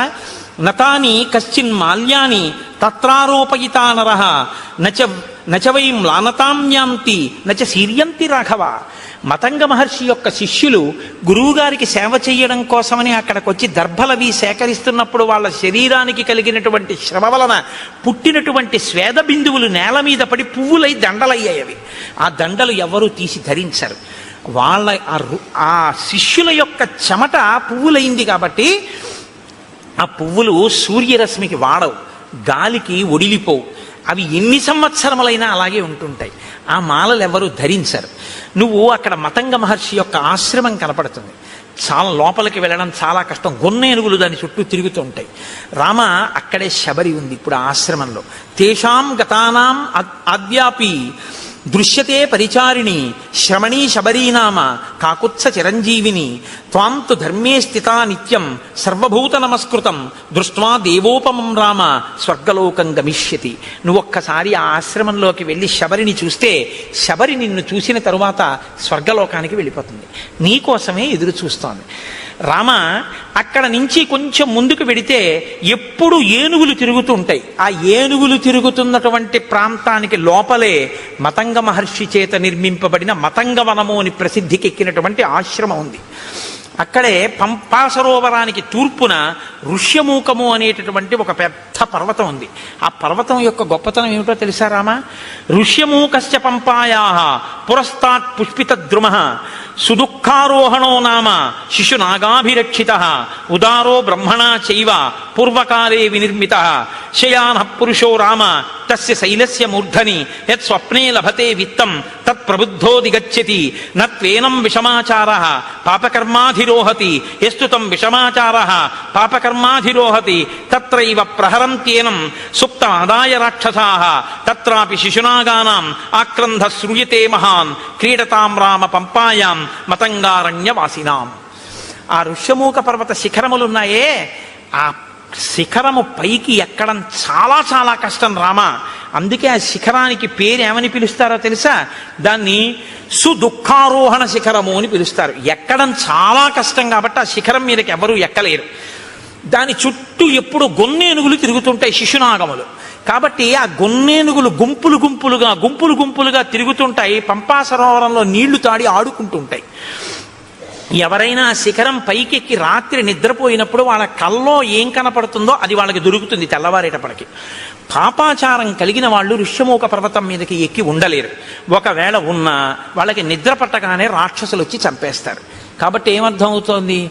ఋష్యమూక పర్వతం మీదున్న సుగ్రీవుడు నలుగురు వానరులు పాపాచారము కలిగిన వారు కారు. వారు పాపాచారులు అని వాలి తరిమేశాడు తప్ప వాళ్ళు నిజమునకు పాపాచారులు కారు. అటువంటి వారైతే రామా నిన్ను వాళ్ళతో సంధి చేసుకోమని చెప్పను. ఇది దాని అర్థం. కాబట్టి యత్ స్వప్నే లభతే విత్తం తత్ప్రబుద్ధోధిగచ్చతి. రాత్రి కల్లో ఏం కనపడిందో అది తెల్లవారేటప్పటికీ ఆ కొండ మీద దొరుకుతుంది. కాబట్టి రామ ఆ పర్వత శిఖరం మీదకి వెడితే అక్కడ ఒక గొప్ప గుహ ఒకటి ఉంది. రామతస్యతు శైలస్య మహతీ శోభతే గుహ శిలాపిధాన కాకుత్స దుఃఖం చాస్యాహ ప్రవేశనం. ఆ గుహకి ఒక పెద్ద శిల అడ్డు పెట్టుంటుంది. దానిలోనే సుగ్రీవుడు నలుగురు వానరులతో ఉంటాడు. ఆ గుహలోకి ప్రవేశించడం చాలా కష్టం. తస్యా వసంతి సుగ్రీవ చతుర్భిః సహవానరై కదాచిత్ శిఖరే తస్య పర్వతస్యామతిష్టతే. రామ ఆ శిశునాగములు, ఆ గొన్నేనుగులున్నాయే, అవి పంపా సరోవరంలోకి వచ్చి నీళ్లు తాగి పైకి చిమ్మి ఆడుకుని పెద్దగా అరుస్తుంటాయి. అవి అలా అరిచినప్పుడు వాటి యొక్క ఘీంకారములు ఆ పర్వత శిఖరం మీదకి వినపడుతుంటాయి. అప్పుడప్పుడు సుగ్రీవుడు గుహలోంచి బయటికి వచ్చి నలుగురు వానరులతో కలిసి ఆ శిఖరం మీద కూర్చుని చూస్తూ ఉంటాడు. ఇవన్నీ అక్కడే ఉన్నాడు. నిజంగా లైవ్ టెలికాస్ట్ ఇస్తారండి. మనం చదువుతుంటే అబ్బా మనం ఒక్కసారి ఆ ఋష్యమూక పర్వతం, ఆ పంపా నది, ఇంకా ఎన్ని చెప్పారో తెలుసా అండి. రామ గుంపులుగా అడవి పందులు వస్తాయి. అడవి పందులు పంపా సరోవరంలో నీళ్లు తాగి పర్వత గుహల్లో ఆడుకుంటూ వెళ్ళి పడుకుంటాయి. పడుకుని పెద్ద పెద్ద రంకెలు వేస్తాయి. ఆ రంకెలు ఎలా ఉంటాయో తెలుసా? ఆబోతు రంకెల్లా ఉంటాయి. అక్కడ గొన్నేనుగులు ఏమి ఆటలాడుతుంటాయో రామ, ఆ పర్వత శిఖరం చుట్టూ అవి తిరుగుతుంటాయి. వాటిని దాటి శిఖరం ఎక్కవలసి ఉంటుంది. ఇవన్నీ చెప్పి రామ తొందరగా బయలుదేరి సుగ్రీవుడితో స్నేహం చేసుకో. చాలా సంతోషం అన్నారు. మీరు ఆజ్ఞనిస్తే నేను బయలుదేరుతానన్నాడు. ఆయన వెళ్ళిపోయాడు. రామలక్ష్మణులు ఇద్దరూ బయలుదేరి శబరి ఉన్నటువంటి ఆ మతంగ మహర్షి యొక్క ఆశ్రమాన్ని చేరుకున్నారు. శబరి వెంటనే స్వాగతం చెప్పింది. స్వాగతం చెప్పి అంది, తౌచు దృష్ట్వా తదా సిద్ధ సముద్ధాయ కృతాంజలి రామస్య పాదౌ జగ్రాహ లక్ష్మణస్య చ ధీమతః పాద్యమాచమనీయం చ సర్వం ప్రాణాద్యధానిధి. ఆవిడ వెంటనే రామలక్ష్మణులు ఇద్దరి పాదములు పట్టుకుని అర్ఘ్యపాద్యములిచ్చి కూర్చోపెట్టి, నాయనా రామ, నీ దర్శనం కోసమే నేను ఎదురు చూస్తున్నాను అంది. అంటే రాముడు ఆవిడ్ని ప్రశ్నించాడు. ఇదే నేను మీతో అన్నది. రాముడు ఎవరితో ఎక్కడ ఎలా మాట్లాడతాడో మీకు అలవాటైతే ఎక్కడ ఎలా మాట్లాడాలో మీకు వచ్చేస్తుంది కొన్నాళ్ళకి. తాపసితో మాట్లాడుతున్నాడు కాబట్టి ఆయన ఎలా మాట్లాడతాడో చూడండి. తమువాచ తతో రామ శ్రమణీం సంసితవ్రతాం కచ్చిత్తే నిర్జితా విఘ్నా కచ్చిత్తే వర్ధతే తప కచ్చిత్తే నిహిత క్రోధాహారశ్చ తపోధనే కచ్చిత్తే నియమా ప్రాప్తా కచ్చిత్తే మనసస్సుఖం కచ్చిత్తే గురు శుశ్రూషా సఫలా చారుభాషిణి. ఓ శబరి, నీ తపస్సు విఘ్నం లేకుండా కొనసాగుతోందా? నువ్వు ఆహారమును స్వీకరించేటప్పుడు నియమాన్ని ఉల్లంఘించకుండా ఆహారాన్ని తీసుకోవడంలో ఏ ఇబ్బంది లేకుండా తీసుకుంటున్నావంటే రుచికి లొంగకుండా ఉండగలుగుతున్నావా? కచ్చిత్తే వర్ధతే తప, తపస్సు రోజు రోజుకి పెంచుకోగలుగుతున్నావా?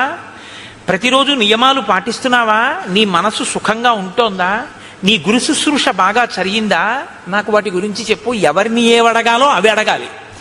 అడిగితే ఆవిడ చాలా సంతోషించింది. అద్య ప్రాప్తా తపస్సిద్ధి తవ సందర్శనాన్మయ అద్య మే సఫలం తప్తం గురువశ్చ సుపూజితా అద్య మే సఫలం జన్మ స్వర్గశ్చైవ భవిష్యతి త్వయిదేవ వరే రామ పూజితే పురుషర్షభ చక్షుషా తవ సౌమ్యేన పూతాస్మి రఘునందన గమిష్యాం అక్షయాన్ లోకాన్ తత్ప్రసాదాదరిందమా. నాయన, ఎప్పటి నుంచో నీ దర్శనం కోసమే ఎదురు చూస్తున్నాను. నా తపస్సు ఇంతకాలం నిర్విఘ్నంగా సాగింది అని గుర్తేమిటో తెలుసా? నా తపస్సు సిద్ధి పొందింది అనడానికి తార్కాణమే నీ దర్శనం. నీ దర్శనం కోసమే చూస్తున్నాను. నీ దర్శనం కోసమే ఇంతకాలం నుంచి ఎదురు చూస్తూ ఉన్న నాకు ఈ కన్నులతో నిన్ను చూసే భాగ్యం కలిగింది కాబట్టి, నేను ఉన్న ప్రయోజనం పూర్తయిపోయింది కాబట్టి నువ్వు అనుమతించిన తర్వాత ఇంకా నేను ఊర్ధ్వలోకాలకి వెళ్ళిపోతాను. మయాతు వివిధం వన్యం సంచితం పురుషర్షభ తవార్ధే పురుషవ్యాఘ్ర పంపాయా స్థిర సంభవం. పంపానదీ తీరమునందు ఉన్నటువంటి అనేకమైన కందమూలములను ఫలములను నువ్వు ఎప్పుడొస్తావో నీకు పెడదామని నేను తీసుకొచ్చి దాచి ఉంచాను. అంటే మీరు ఈ మాటలో ఒక విషయం గుర్తుపెట్టుకోవాలి. శ్రద్ధ అని ఒకటి ఉంటుంది. శ్రద్ధ అంటే ఏమిటో తెలుసా అండి? ఎప్పుడో అప్పుడు రాముడు వస్తాడని తీసుకొచ్చి 2 దానిమ్మ పళ్ళు వచ్చి చూద్దాం, ఇవాళ కూడా ఇన్నాళ్ళు రాలేదు, ఇవాళ వచ్చేసాడు, ఎట్లే పోన్లే దానిమ్మ పళ్ళు 2-3 రోజులు ఉంటాయిగా కాబట్టి 2-3 రోజులు రాకపోతే అప్పుడు మళ్ళీ తీసుకొద్దామని పెట్టి కూర్చోవడం కాదు. ద్రాక్ష పళ్ళ గుత్తి నైవేద్యం పెట్టడానికి ద్రాక్ష పళ్ళ గుత్తి నుంచి ద్రాక్ష పళ్ళు విడతీసి కడిగి నైవేద్యం పెట్టడానికి చాలా తేడా ఉందిగా. ఉందా లేదా? మీకు గుత్తిస్తే తింటారా? విడదీసి కడిగి పట్టరా అంటారా? అనరా? ఈశ్వరుడు తినాలంటే గుత్తి ఎలా నైవేద్యం పెడుతున్నావు? నీకు తినాలని కోరుకుంటే పూజలో అంతర్భాగం చక్కగా పళ్ళన్నీ విడదీసి నీళ్లతో కడిగి పళ్ళెంలో చక్కగా అందులో మెత్తబడిపోయిన పళ్ళు తీసేసి మిగిలిన పళ్ళు వెండి పళ్ళెంలో నీ వెండి పళ్ళెం కూడా కాదుగా, ఇచ్చారుగా పెద్ద పళ్ళెం, చక్కగా నైవేద్యం పెట్టమని అందులో చక్కగా విశాలంగా పెట్టి, రామా చక్కగా మెల్లగా అమ్మ, నా తల్లి సీతమ్మ, లక్ష్మణయ్య ఒక్కొక్క పండు తీసుకుని హాయిగా తినండి అని ఆ పళ్ళెం అక్కడ పెట్టి ప్రశాంతంగా నివేదన చెయ్యి. నువ్వు కడిగినందుకు పొంగిపోతాడు ఆయన. అది పూజ. ఓరి ఓరి ఓరి వీడు నేను తినాలని పళ్ళు కడుగుతున్నాడు సీత చూసావా అంటాడు. గుత్తి అక్కడెట్టి నైవేద్యం పెట్టు. ఏమండి చూసారా? అందులో చప్పబడిపోయినవి, మెత్తపడిపోయినవి, కుళ్ళిపోయినవి అన్నీ పెట్టేస్తున్నాడు. ఎదురుగుండా కనపడుతున్నా సరే ధూళి. వీడు రామాయణం చెప్తాడు సాయంకాలం. చూసారా వీడి నైవేద్యం ఉంటుంది సీతమ్మ. నీ శ్రద్ధ నీ నివేదన ఎందు తెలుస్తుంది. అందుకే పూజ అంటే ఎంతసేపు చేసావు కాదు, ఎలా చేశావు అన్నది ప్రధానం. నువ్వు నిజంగా అక్కడ ఉన్నాడని చేస్తున్నావా, నువ్వు చెయ్యాలి కాబట్టి చేస్తున్నావా, ఆయన పంపించాడు కాబట్టి పళ్ళు నైవేద్యం పెడుతున్నావా, పళ్ళు ఎలా పెట్టాలో అలా పెడుతున్నావా? అది నైవేద్యం అంటే. అది మనస్సు యందు భావన. ఓ 2 దానిమ్మ పళ్ళు ఇచ్చారు, ఓ గోటితో విప్పి చూసి, స్వామి ఎర్ర దానిమ్మ గింజలు నేను విప్పి పెడుదును, కానీ తల్లి సీతమ్మ చూస్తోంది, అన్ని ద్రాక్ష పళ్ళు నువ్వే కడిగేసి అరటిపండు తొక్కలు నువ్వే తీసేసి అన్నీ పెట్టేస్తే మా ఆయనకి నేను పెట్టుకోవద్దయ్యా ప్రేమతో, అవి నాకి నేను విప్పి పెట్టుకుంటాను ఎంత బాగున్నాయో అంటోంది. అమ్మకి ఇస్తాను, అమ్మ విప్పి పెడుతుంది, ఇదిగో అమ్మ చేతిలో పెడుతున్నాను, ఇవి మీరు గింజలు ఒలుచుకు తినండి, ఇవి మాత్రం అమ్మ గింజలు ఒలిచే వరకు ఇవి తింటుండండి రామా అని మీరు భావన చేసి సంతోషంగా ఓసారి ఆ పళ్ళెం అక్కడ పెట్టి ఓ 2-3 నిమిషాలు సంతోషపడిపోయి మీ ఎదురుగుండా సీతారామ లక్ష్మణులు హనుమ ఉన్నారనుకుని అప్పుడు మీరు నైవేద్యం పెట్టి, నా స్వామి తింటున్నాడు, ఆయన తింటున్నప్పుడు ఆ పళ్ళరసం కంఠంలోకి దిగుతుంటే సంతోషంగా ఆయన చూస్తున్నాడని మీరు భావన చేస్తే నన్ను నమ్మండి అది ప్రసాదమే. ఆయన తిన్న శేషం ఇది. అసలు ఆ భావన లేకపోతే మిమ్మల్ని నైవేద్యం పెట్టమని పంపించిన ఆయన యొక్క ద్రవ్యం వృధా తప్ప ఉపయోగమే ఉండదు. కాబట్టి నేను రోజూ పంపా సరోవరం నుంచి తెచ్చాను పళ్ళు, తెచ్చి అక్కడ పెట్టాను. రామ మీరు స్వీకరించండి, అక్కడ పెట్టింది. అంతేకాని కొరికి చూసి పెట్టింది, ఇలాంటి పిచ్చి పిచ్చివన్నీ లేవు. ఆవిడ శుశ్రూష చేసింది గురువులకి, మతంగ మహర్షికి. ఆవిడికి తెలుసు ఎక్కడెలా ప్రవర్తించాలో. ఆవిడ శ్రద్ధ ఎక్కడా మీకు అర్థమవుతుందని నేను ఈ మాటలు చెప్పాను, నైవేద్యం పెట్టడం ద్రాక్షపళ్ళ గుత్తి గురించి. ఆవిడ అలా ప్రతిరోజు సేకరించి తీసుకొచ్చి అక్కడ పెట్టింది. ఏమో రాముడు వస్తాడేమో పెట్టుకోవాలి, ఎప్పటి పళ్ళు అప్పుడు. నేను చైతన్య కుసుమ ప్రియా అమ్మవారు. అందుకే అమ్మవారికి బంగారు తామరలతో బంగారం పూలు చేయించామని అంటారు. బంగారం పూలతో చేయిస్తే మీరు గుర్తుపెట్టుకోండి జాగ్రత్తగా, చాలామంది చేసేస్తారు కానీ దానికి ఒక కాడ ఉంటుంది. రెండో రోజు ఎవరో ఏం చేస్తాడు, ఇలా తీస్తాడు ఆ పూలు, అది గీసుకుని అమ్మవారి పాదానికి ఎర్రగా ఉన్న నా తల్లి పాదం మీద గీత పడి చిన్ని నెత్తుటి చుక్క పైకి చిందిందనుకోండి, మీరు 1,000,000 జన్మలెత్తినా మీ పాపం పోదు. ఎవడు చేయమన్నాడు ఆ పూలు?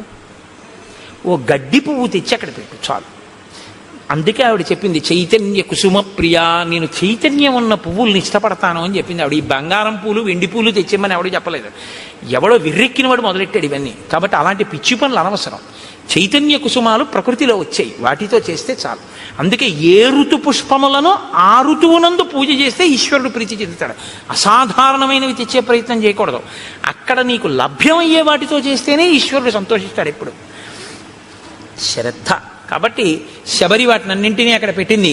ఇహతే భావితాత్మానో గురవే మే మహావనే జుహావాంచక్రియే తీర్థం మంత్రపూజితం. నాయన ఇదిగో మా గురువు గారి యొక్క గొప్పతనం ఏమిటో చూపిస్తాను రా, ఆశ్రమం చూపిస్తానని తీసుకెళ్ళి గురవోమే మహావనే, మా గురువు గారు ఈ అరణ్యంలోనే తిరిగారు, ఈ ఆశ్రమంలో. ఆయన ఒకానొకప్పుడు తన మంత్రశక్తితో గంగా నదిని ఆవాహన చేశారు. ఇదిగో ఇక్కడ తీర్థం ఇప్పటికీ ప్రవహిస్తోంది ఆశ్రమంలో, చూడు. ఇయం ప్రత్యక్షస్థలీవేది ఎత్ర తేమే మనస్కృతాః పుష్పోపహారం కుర్వంతి శ్రమదుద్దేశిభిః కరైః. చాలా బడలిపోయినటువంటి నీరసంతో ఉన్న శరీరంతో ఉపవాసములు చేసి ఉన్నటువంటి శరీరం కాబట్టి భగవంతుని యందు ధ్యానంలో ఒళ్ళు మరిచిపోయిన వారు కనుక లేచి పుష్పమాల ఇలా వణికిపోతున్న చేత్తో స్వామికి సమర్పించారు. ఇక్కడే ఆయన అగ్నికార్యం చేశారు. వాళ్ళు వెళ్ళిపోయి చాలా కాలమైంది. నువ్వు చిత్రకూట పర్వతం మీద ఉన్నప్పుడు వాళ్ళు దివ్య విమానాలు ఎక్కి వెళ్ళిపోయారు. రామ ఇప్పటికీ వేదులు ఎలా ప్రకాశిస్తుంటాయో చూడు, దిశలన్నీ ప్రకాశిస్తాయి ఈ వేదుల వల్ల. వాళ్ళు చేసినటువంటి అగ్నికార్యం ఇప్పటికీ అంత తేజస్సుతో ఉంది. తేషాం తప ప్రభావేన పశ్యాద్యాపి రఘుత్వః ద్యోతయంతి దిశ సర్వాః శ్రియా వేద్యోతుల ప్రభా. అశక్నువద్భిస్తైర్గంతుం ఉపవాస శ్రమాలసైః చింతితేభ్యగతాన్ పశ్య సహితాన్ సప్తసాగరాన్. చింతితేభ్యాగతాన్ పశ్య, ఎంత గొప్ప మాట అండి.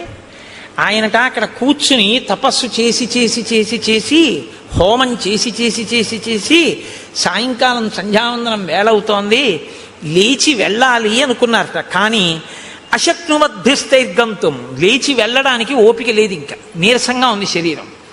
ఎలా అనుకుని సప్త సాగరములారా ఇలా రండి స్నానం చేస్తానన్నారట. 7 సముద్రాలు వచ్చి ఇక్కడ ప్రవహించాయి. నా గురువు గారు ఇందులో స్నానం చేశారు రామా, చూడండి ఆవిడ. అంటే ఈ జాతి యందు ఋషుల యొక్క శక్తి ఏమిటో చూస్తున్నారు మహర్షి రామచంద్రమూర్తి. అద్యాపి నామశుష్యంతి ప్రదేశే రఘునందన. మా గురువుగారు శిష్యులు ఇక్కడే నారచీరలు ఒంటి మీద బట్టతో స్నానం చేయాలి, చేసి ఆ బట్ట పిండి ఆరేశారు. వారి శరీరమునకు తగిలిన కారణం చేత ఆ చీరలు ఆరలేదు. అది వాళ్ళ తపశ్శక్తి. దేవకార్యాన్ని కుర్వద్భిః యానీమాని కృతాని వైః పుష్పైః కువలయై సార్థం మ్లానత్వం నోపయాంతి వై. వాళ్ళు చేతులతో ముట్టుకుని ఇక్కడ దేవతలకి పుష్పాలు సమర్పించారు. ఆ పువ్వులు ఇన్ని సంవత్సరములైన వాడవు, అలాగే ఉన్నాయి చూడు. ఇది మా గురువుగారి గొప్పతనం. కాబట్టి రామ, నేను నీ గురించి ఎదురు చూస్తున్నాను, నీకు ఆతిథ్యం ఇమ్మని మా గురువుగారు చెప్పారు. దర్శనం చేసుకుని ఆతిథ్యం ఇచ్చి రమ్మన్నారు. ఇటుగా రాముడు వస్తాడు, ఆతిథ్యం ఇవ్వడానికి ఉండాలన్నారంటే రామచంద్రమూర్తి ఆగమనానికి ఎలా ఎదురు చూశారో చూడండి. నీకు నేను స్వాగతం నెరపాను కాబట్టి ఇక నేను ఊర్ధ్వలోకాలకి వెళ్ళిపోతాను. ఎంత తేలిగ్గా చెప్పేసిందో ఆవిడ వెళ్ళిపోతానని. అంటే రాముడు లక్ష్మణుడి వంక చూసి శరభంగాశ్రమంలో చూశారు ఈ శక్తి. ఒక ఆడది, తాపసి, సన్యాసి, ఆవిడ చెప్తోంది వెళ్ళిపోతానని. ఈ దేశంలో ఆడవాళ్ళు కూడా అంత తపశ్శక్తి సంపన్నులు. అనసూయని చూసాం, శబరిని చూస్తున్నాం. కాబట్టి ఇత్యుక్తా జటిలా వృద్ధ క్షీరకృష్ణాజినాంబర తస్మిన్ ముహూర్తే శబరి దేహం జీర్ణం జిహాసతి అనుజ్ఞాతాతు రామేణ హుత్వాత్మానం హుతాశనే జ్వలత్సావ సంకాశ స్వర్గమేవ జగామస దివ్యాభరణ సంయుక్త దివ్యమాల్యానులేపన దివ్యాంబరధరా తత్ర బభూవ ప్రియదర్శన విరాజయంతి తం దేశం విద్యుత్ సౌదామినీ యథా యత్ర తే స్మృతాత్మానో విహరంతి మహర్షయః తత్పుణ్యం శబరీ స్థానం జగామాత్మ సమాధిన. ఆవిడ కట్టుకున్నటువంటి నారచీర, ఆవిడ కట్టుకున్నటువంటి కృష్ణాజినాంబరం మొదలైనటువంటి వాటిని విడిచిపెట్టేసేసి ఆవిడ ఏవి కట్టుకుందో వాటితోటే అక్కడ అగ్నిహోత్రాన్ని రగల్చి అగ్నిహోత్రంలోకి ప్రవేశించింది. తన శరీరాన్ని కూడా అగ్నిహోత్రంలో వ్రేల్చింది. ఆ శరీరము అగ్నిహోత్రమునందు తప్తమైపోతూ ఉండగా మెరుపు తీగ ఎలా ఉంటుందో అటువంటి శరీరం కింద మారిపోయింది. మారిపోయి దివ్యమైనటువంటి ఆభరణములు, దివ్యమైనటువంటి వస్త్రములు ధరించినదై ఈయన చూస్తుండగానే నమస్కారం చేస్తూ స్వర్గలోకానికి చేరిపోయి, ఇత పూర్వం ఆమె సేవించిన గురువులు ఎక్కడున్నారో, ఆ గురువుల శిష్యులు ఎక్కడున్నారో అక్కడికి ఈవిడ కూడా వెళ్ళిపోయింది. గురు సేవ ఎంత గొప్పదో నిరూపిస్తుంది శబరి వృత్తాంతం. గురువుగారిని సేవించినందుకు శబరి ఆ స్థితిని పొందింది రామాయణంలో. అందుకే రాముడికి అన్నిటికన్నా ఇష్టం గురుసేవ. కాబట్టి తత్పుణ్యం శబరీ స్థానం జగామాత్మ సమాధిన. ఆవిడ వెళ్ళిపోయిన తరువాత రాముడు లక్ష్మణుడితో కలిసి సప్తానంచ సముద్రాణం యేషు తీర్థేషు లక్ష్మణ ఉపస్పృష్టంచ విధివత్ పితరశ్చాపి తర్పితాః ప్రణష్టం అశుభం తత్వత్ కళ్యాణం సముపస్థితం తేన తత్వేన హృష్టం మే మనో లక్ష్మణ సంప్రతి హృదయే నరవ్యాఘ్ర శుభమావిర్భవిష్యతి. ఇది ఎందుకు మనం స్నానం చేయాలో తెలుసుకోవాలి. రాముడు వెంటనేట అక్కడ సప్తసాగరములను ఋషులు తీసుకొచ్చారు కదండి, అందులో స్నానం చేసి పితృతర్పణం చేశాట. చెయ్యగానే అన్నట్ట, మన దుర్దశ పోయింది లక్ష్మణ, ఇప్పుడు నా మనస్సు ఉల్లాసాన్ని పొందుతోంది, నాకు మంగళములు కనపడుతున్నాయి, నా మనస్సు ప్రసన్నమై ఏదో మంచి జరగబోతోంది అని తెలుస్తోంది. ఇంత గొప్ప తీర్థంలో స్నానం చేయడం వల్ల మన పాపం నశించింది అన్నాడు. మీరు చెప్తే ఆశ్చర్యపోతారు. ఒకనకొకప్పుడు ఒక ఆయన చాలా ఇబ్బందుల్లో ఉండేవాడు. ఆయన వెళ్ళి స్నానం చేసే స్థితిలో లేడు. ఎందుకంటే ఆయనకు అప్పటికి ఒక యాక్సిడెంట్ అయ్యి కట్టారు. ఆయన చాలా కష్టాల్లో ఉంటే ఒక మహాత్ముడు ఒక ఆయనతో కలిసి నేను వాళ్ళ ఇంటికి వెళ్ళడం జరిగింది. ఆయన నన్ను అడుగుతున్నాడు, ఏమండి నేను చాలా ఇబ్బందుల్లో ఉన్నాను. సాధారణంగా ఇలాంటి ప్రశ్నలు ఏదో ఈయన చెప్పగలను అనుకుంటా, రామాయణం చెప్తావని చెప్పగలనా, ఏదో పాపం వాళ్ళ సంతోషం అడుగుతుంటారు. ఏం చేయమంటారు అంటే నేను ఆలోచిస్తున్నాను, ఏం చేయమని చెప్దాం. యాక్సిడెంట్ అయింది, కాళ్ళు విరిగిపోయాయి, కట్లు కట్టేశారు, ఏం చేయమని చెప్తే ఏం చేయగలడు అని ఆలోచిస్తుంటే నాతో వచ్చిన మహాత్ముడు పక్కున నవ్వి అన్నారు, ఎందుకంటే దానికి అంత బాధపడతారు, ఇక మీకేమీ అవదు, పుష్కరం నుంచి సీసాతో నీళ్లు తెచ్చుకు చల్లుకోకండి, కారు చేయించుకుని మీ ఊళ్ళో పుష్కరాలు అవుతున్నాయిగా, గోదావరి పుష్కరాలు, ఒక్కసారి నదిపాయం మీకు దగ్గరగా ఎక్కడుందో అక్కడికి వెళ్ళి ఆ ఒడ్డున కూర్చుని ఇలా వంగండి, కింద కట్లు తడవకూడదు కానీ తల తడవచ్చుగా, గోదావరిలో నీళ్లు తీసుకొచ్చి సంకల్పంతో మీ తల మించి కంఠం తడిచే వరకు పోసుకోండి, తడిబట్టతో ఒళ్ళు తుడుచుకుని ఇంటికి రండి, మీ దరిద్రం అక్కడతో పోతుందన్నాడు. మీరు నమ్ముతారా? నేను యథార్థం చెప్తున్నా, రామాయణం చెప్తూ. ఆయన నిజంగా వెళ్ళి ఆ పుష్కర స్నానం చేశాడు అంతే. ఇవాళ ఆయన ఎంత సంతోషంగా ఉన్నాడో, ఇక మళ్ళీ ఆయన ఏమీ పట్టుకోలేదు. తీర్థస్నానం అంటే ఉత్తినే రాలేదండి, మహాత్ముల యొక్క సంకల్ప శక్తితో వచ్చాయి. ఒక గోదావరి ఉత్తినే రాలేదు, గౌతమ మహర్షి యొక్క తపఫలం. అందుకే నదులు ఎక్కడెక్కడ ఈశ్వరుడు ఉంటే అక్కడికక్కడికి వెళ్ళి చుట్టుకుంటాయి. ఎవరి దారి నేర్పారని? కృష్ణమ్మ ఉంది, విజయవాడ కనకదుర్గమ్మని సేవిస్తుంది, మంగళగిరి వెడుతుంది, అమరేశ్వరుణ్ణి సేవిస్తుంది. అక్కడి నుంచి ఎవరు చెప్పారని? శ్రీశైలం వెళ్ళిపోతుంది. ఆ లోయల్లో వెళ్ళిపోయి అక్కడికి వెళ్ళి ఆ పాతాళ గంగా జలమజ్జన నిర్మలాంగా భస్మ త్రిపుండ్ర సమలంకృత పాల భాగా గాయంతి దేవముని భక్త జనాభవంతం శ్రీమల్లికార్జున విభో తవ సుప్రభాతం అన్నీ వదిలిపెట్టి శ్రీగిరిని చుట్టుకుంటుంది, దానికి ప్రదక్షిణం చేసి వెళ్ళిపోతుంది. ఎవరు నేర్పారు నదికి? ఆ నదుల గొప్పతనం అవే, అవి ఈశ్వరుణ్ణి సేవిస్తాయి. ఋషులు తీసుకొచ్చారు వాటిని. మాకు దక్షారామంలో సప్తగోదావరి అని ఉంది, ఋషులు తీసుకొచ్చారు. దాని స్నానమే, దాని ఫలితమే. కాబట్టి రాముడు స్నానం చెయ్యగానే ప్రసన్నుడయ్యాడు. స్నానం శక్తి ఇస్తుందా అండి అంటే, నువ్వు ఆ నమ్మకంతో చేసి చూడు. నీకు ట్యాబ్లెట్లో ఏ కంపోజిషన్ అందులో ఏముందో, నీకు విరేచనాలు అవుతుంటే నీకు ఏ సూక్ష్మ క్రిముల వల్ల వచ్చాయో, ఇది వేసుకుంటే నీ రక్తంలో ఎలా కలుస్తుందో, ఆ బ్యాక్టీరియా ఎలా చచ్చిపోతుందో నీకు తెలిస్తే చచ్చిపోయా? డాక్టర్ గారు 3 పూట్ల వేసుకోమన్నాడు, వేసుకున్నావు, చచ్చిపోయా లేదా? విరేచనాలు తగ్గాయా లేదా? డాక్టర్ గారు చెప్తే మాత్రం నేను ఎలా వేసుకుంటానండి, ఇందులో ఏముందో నాకు తెలియాలండి, తెలిస్తేనే నేను వేసుకుంటానండి అంటే ఒక్కనాటికి తగ్గదు. నీ నమ్మకం ప్రధానం. మణి, మంత్రము, ఔషధము మూడింటికి నమ్మకం. కాబట్టి ఇప్పుడు నమ్మి స్నానం చేశాడు, ఫలితం వస్తుంది. విశ్వాసమే ఈశ్వరుడు. మనం ఒక ఎక్కడికైనా పవిత్రమైన చోటుకెడితే తీర్థస్నానం తప్పకుండా చెయ్యాలి. కాబట్టి రాముడు ఆ స్నానం చేసి ఉల్లాసాన్ని పొంది సంతోషించి లక్ష్మణుడితో కలిసి నువ్వు వెళ్ళి ఋష్యమూక పర్వతం మీద సుగ్రీవుణ్ణి కలుసుకో అని చెప్పి ఆనందంగా ఇద్దరూ కలిసి ఆ పంపా సరోవరంలో తిరుగుతూ ఇంకా సుగ్రీవుని యొక్క దర్శనం కోసమని ఎదురు చూస్తున్నారు. రేపటి రోజున మహానుభావుడు హనుమ, సుగ్రీవుడు ఆ వానరుల యొక్క దర్శనం, సీతమ్మ తల్లి జాడ కనిపెట్టడం వైపుకి కథ తిరుగుతుంది. ఇక్కడతో అరణ్యకాండ పూర్తయింది.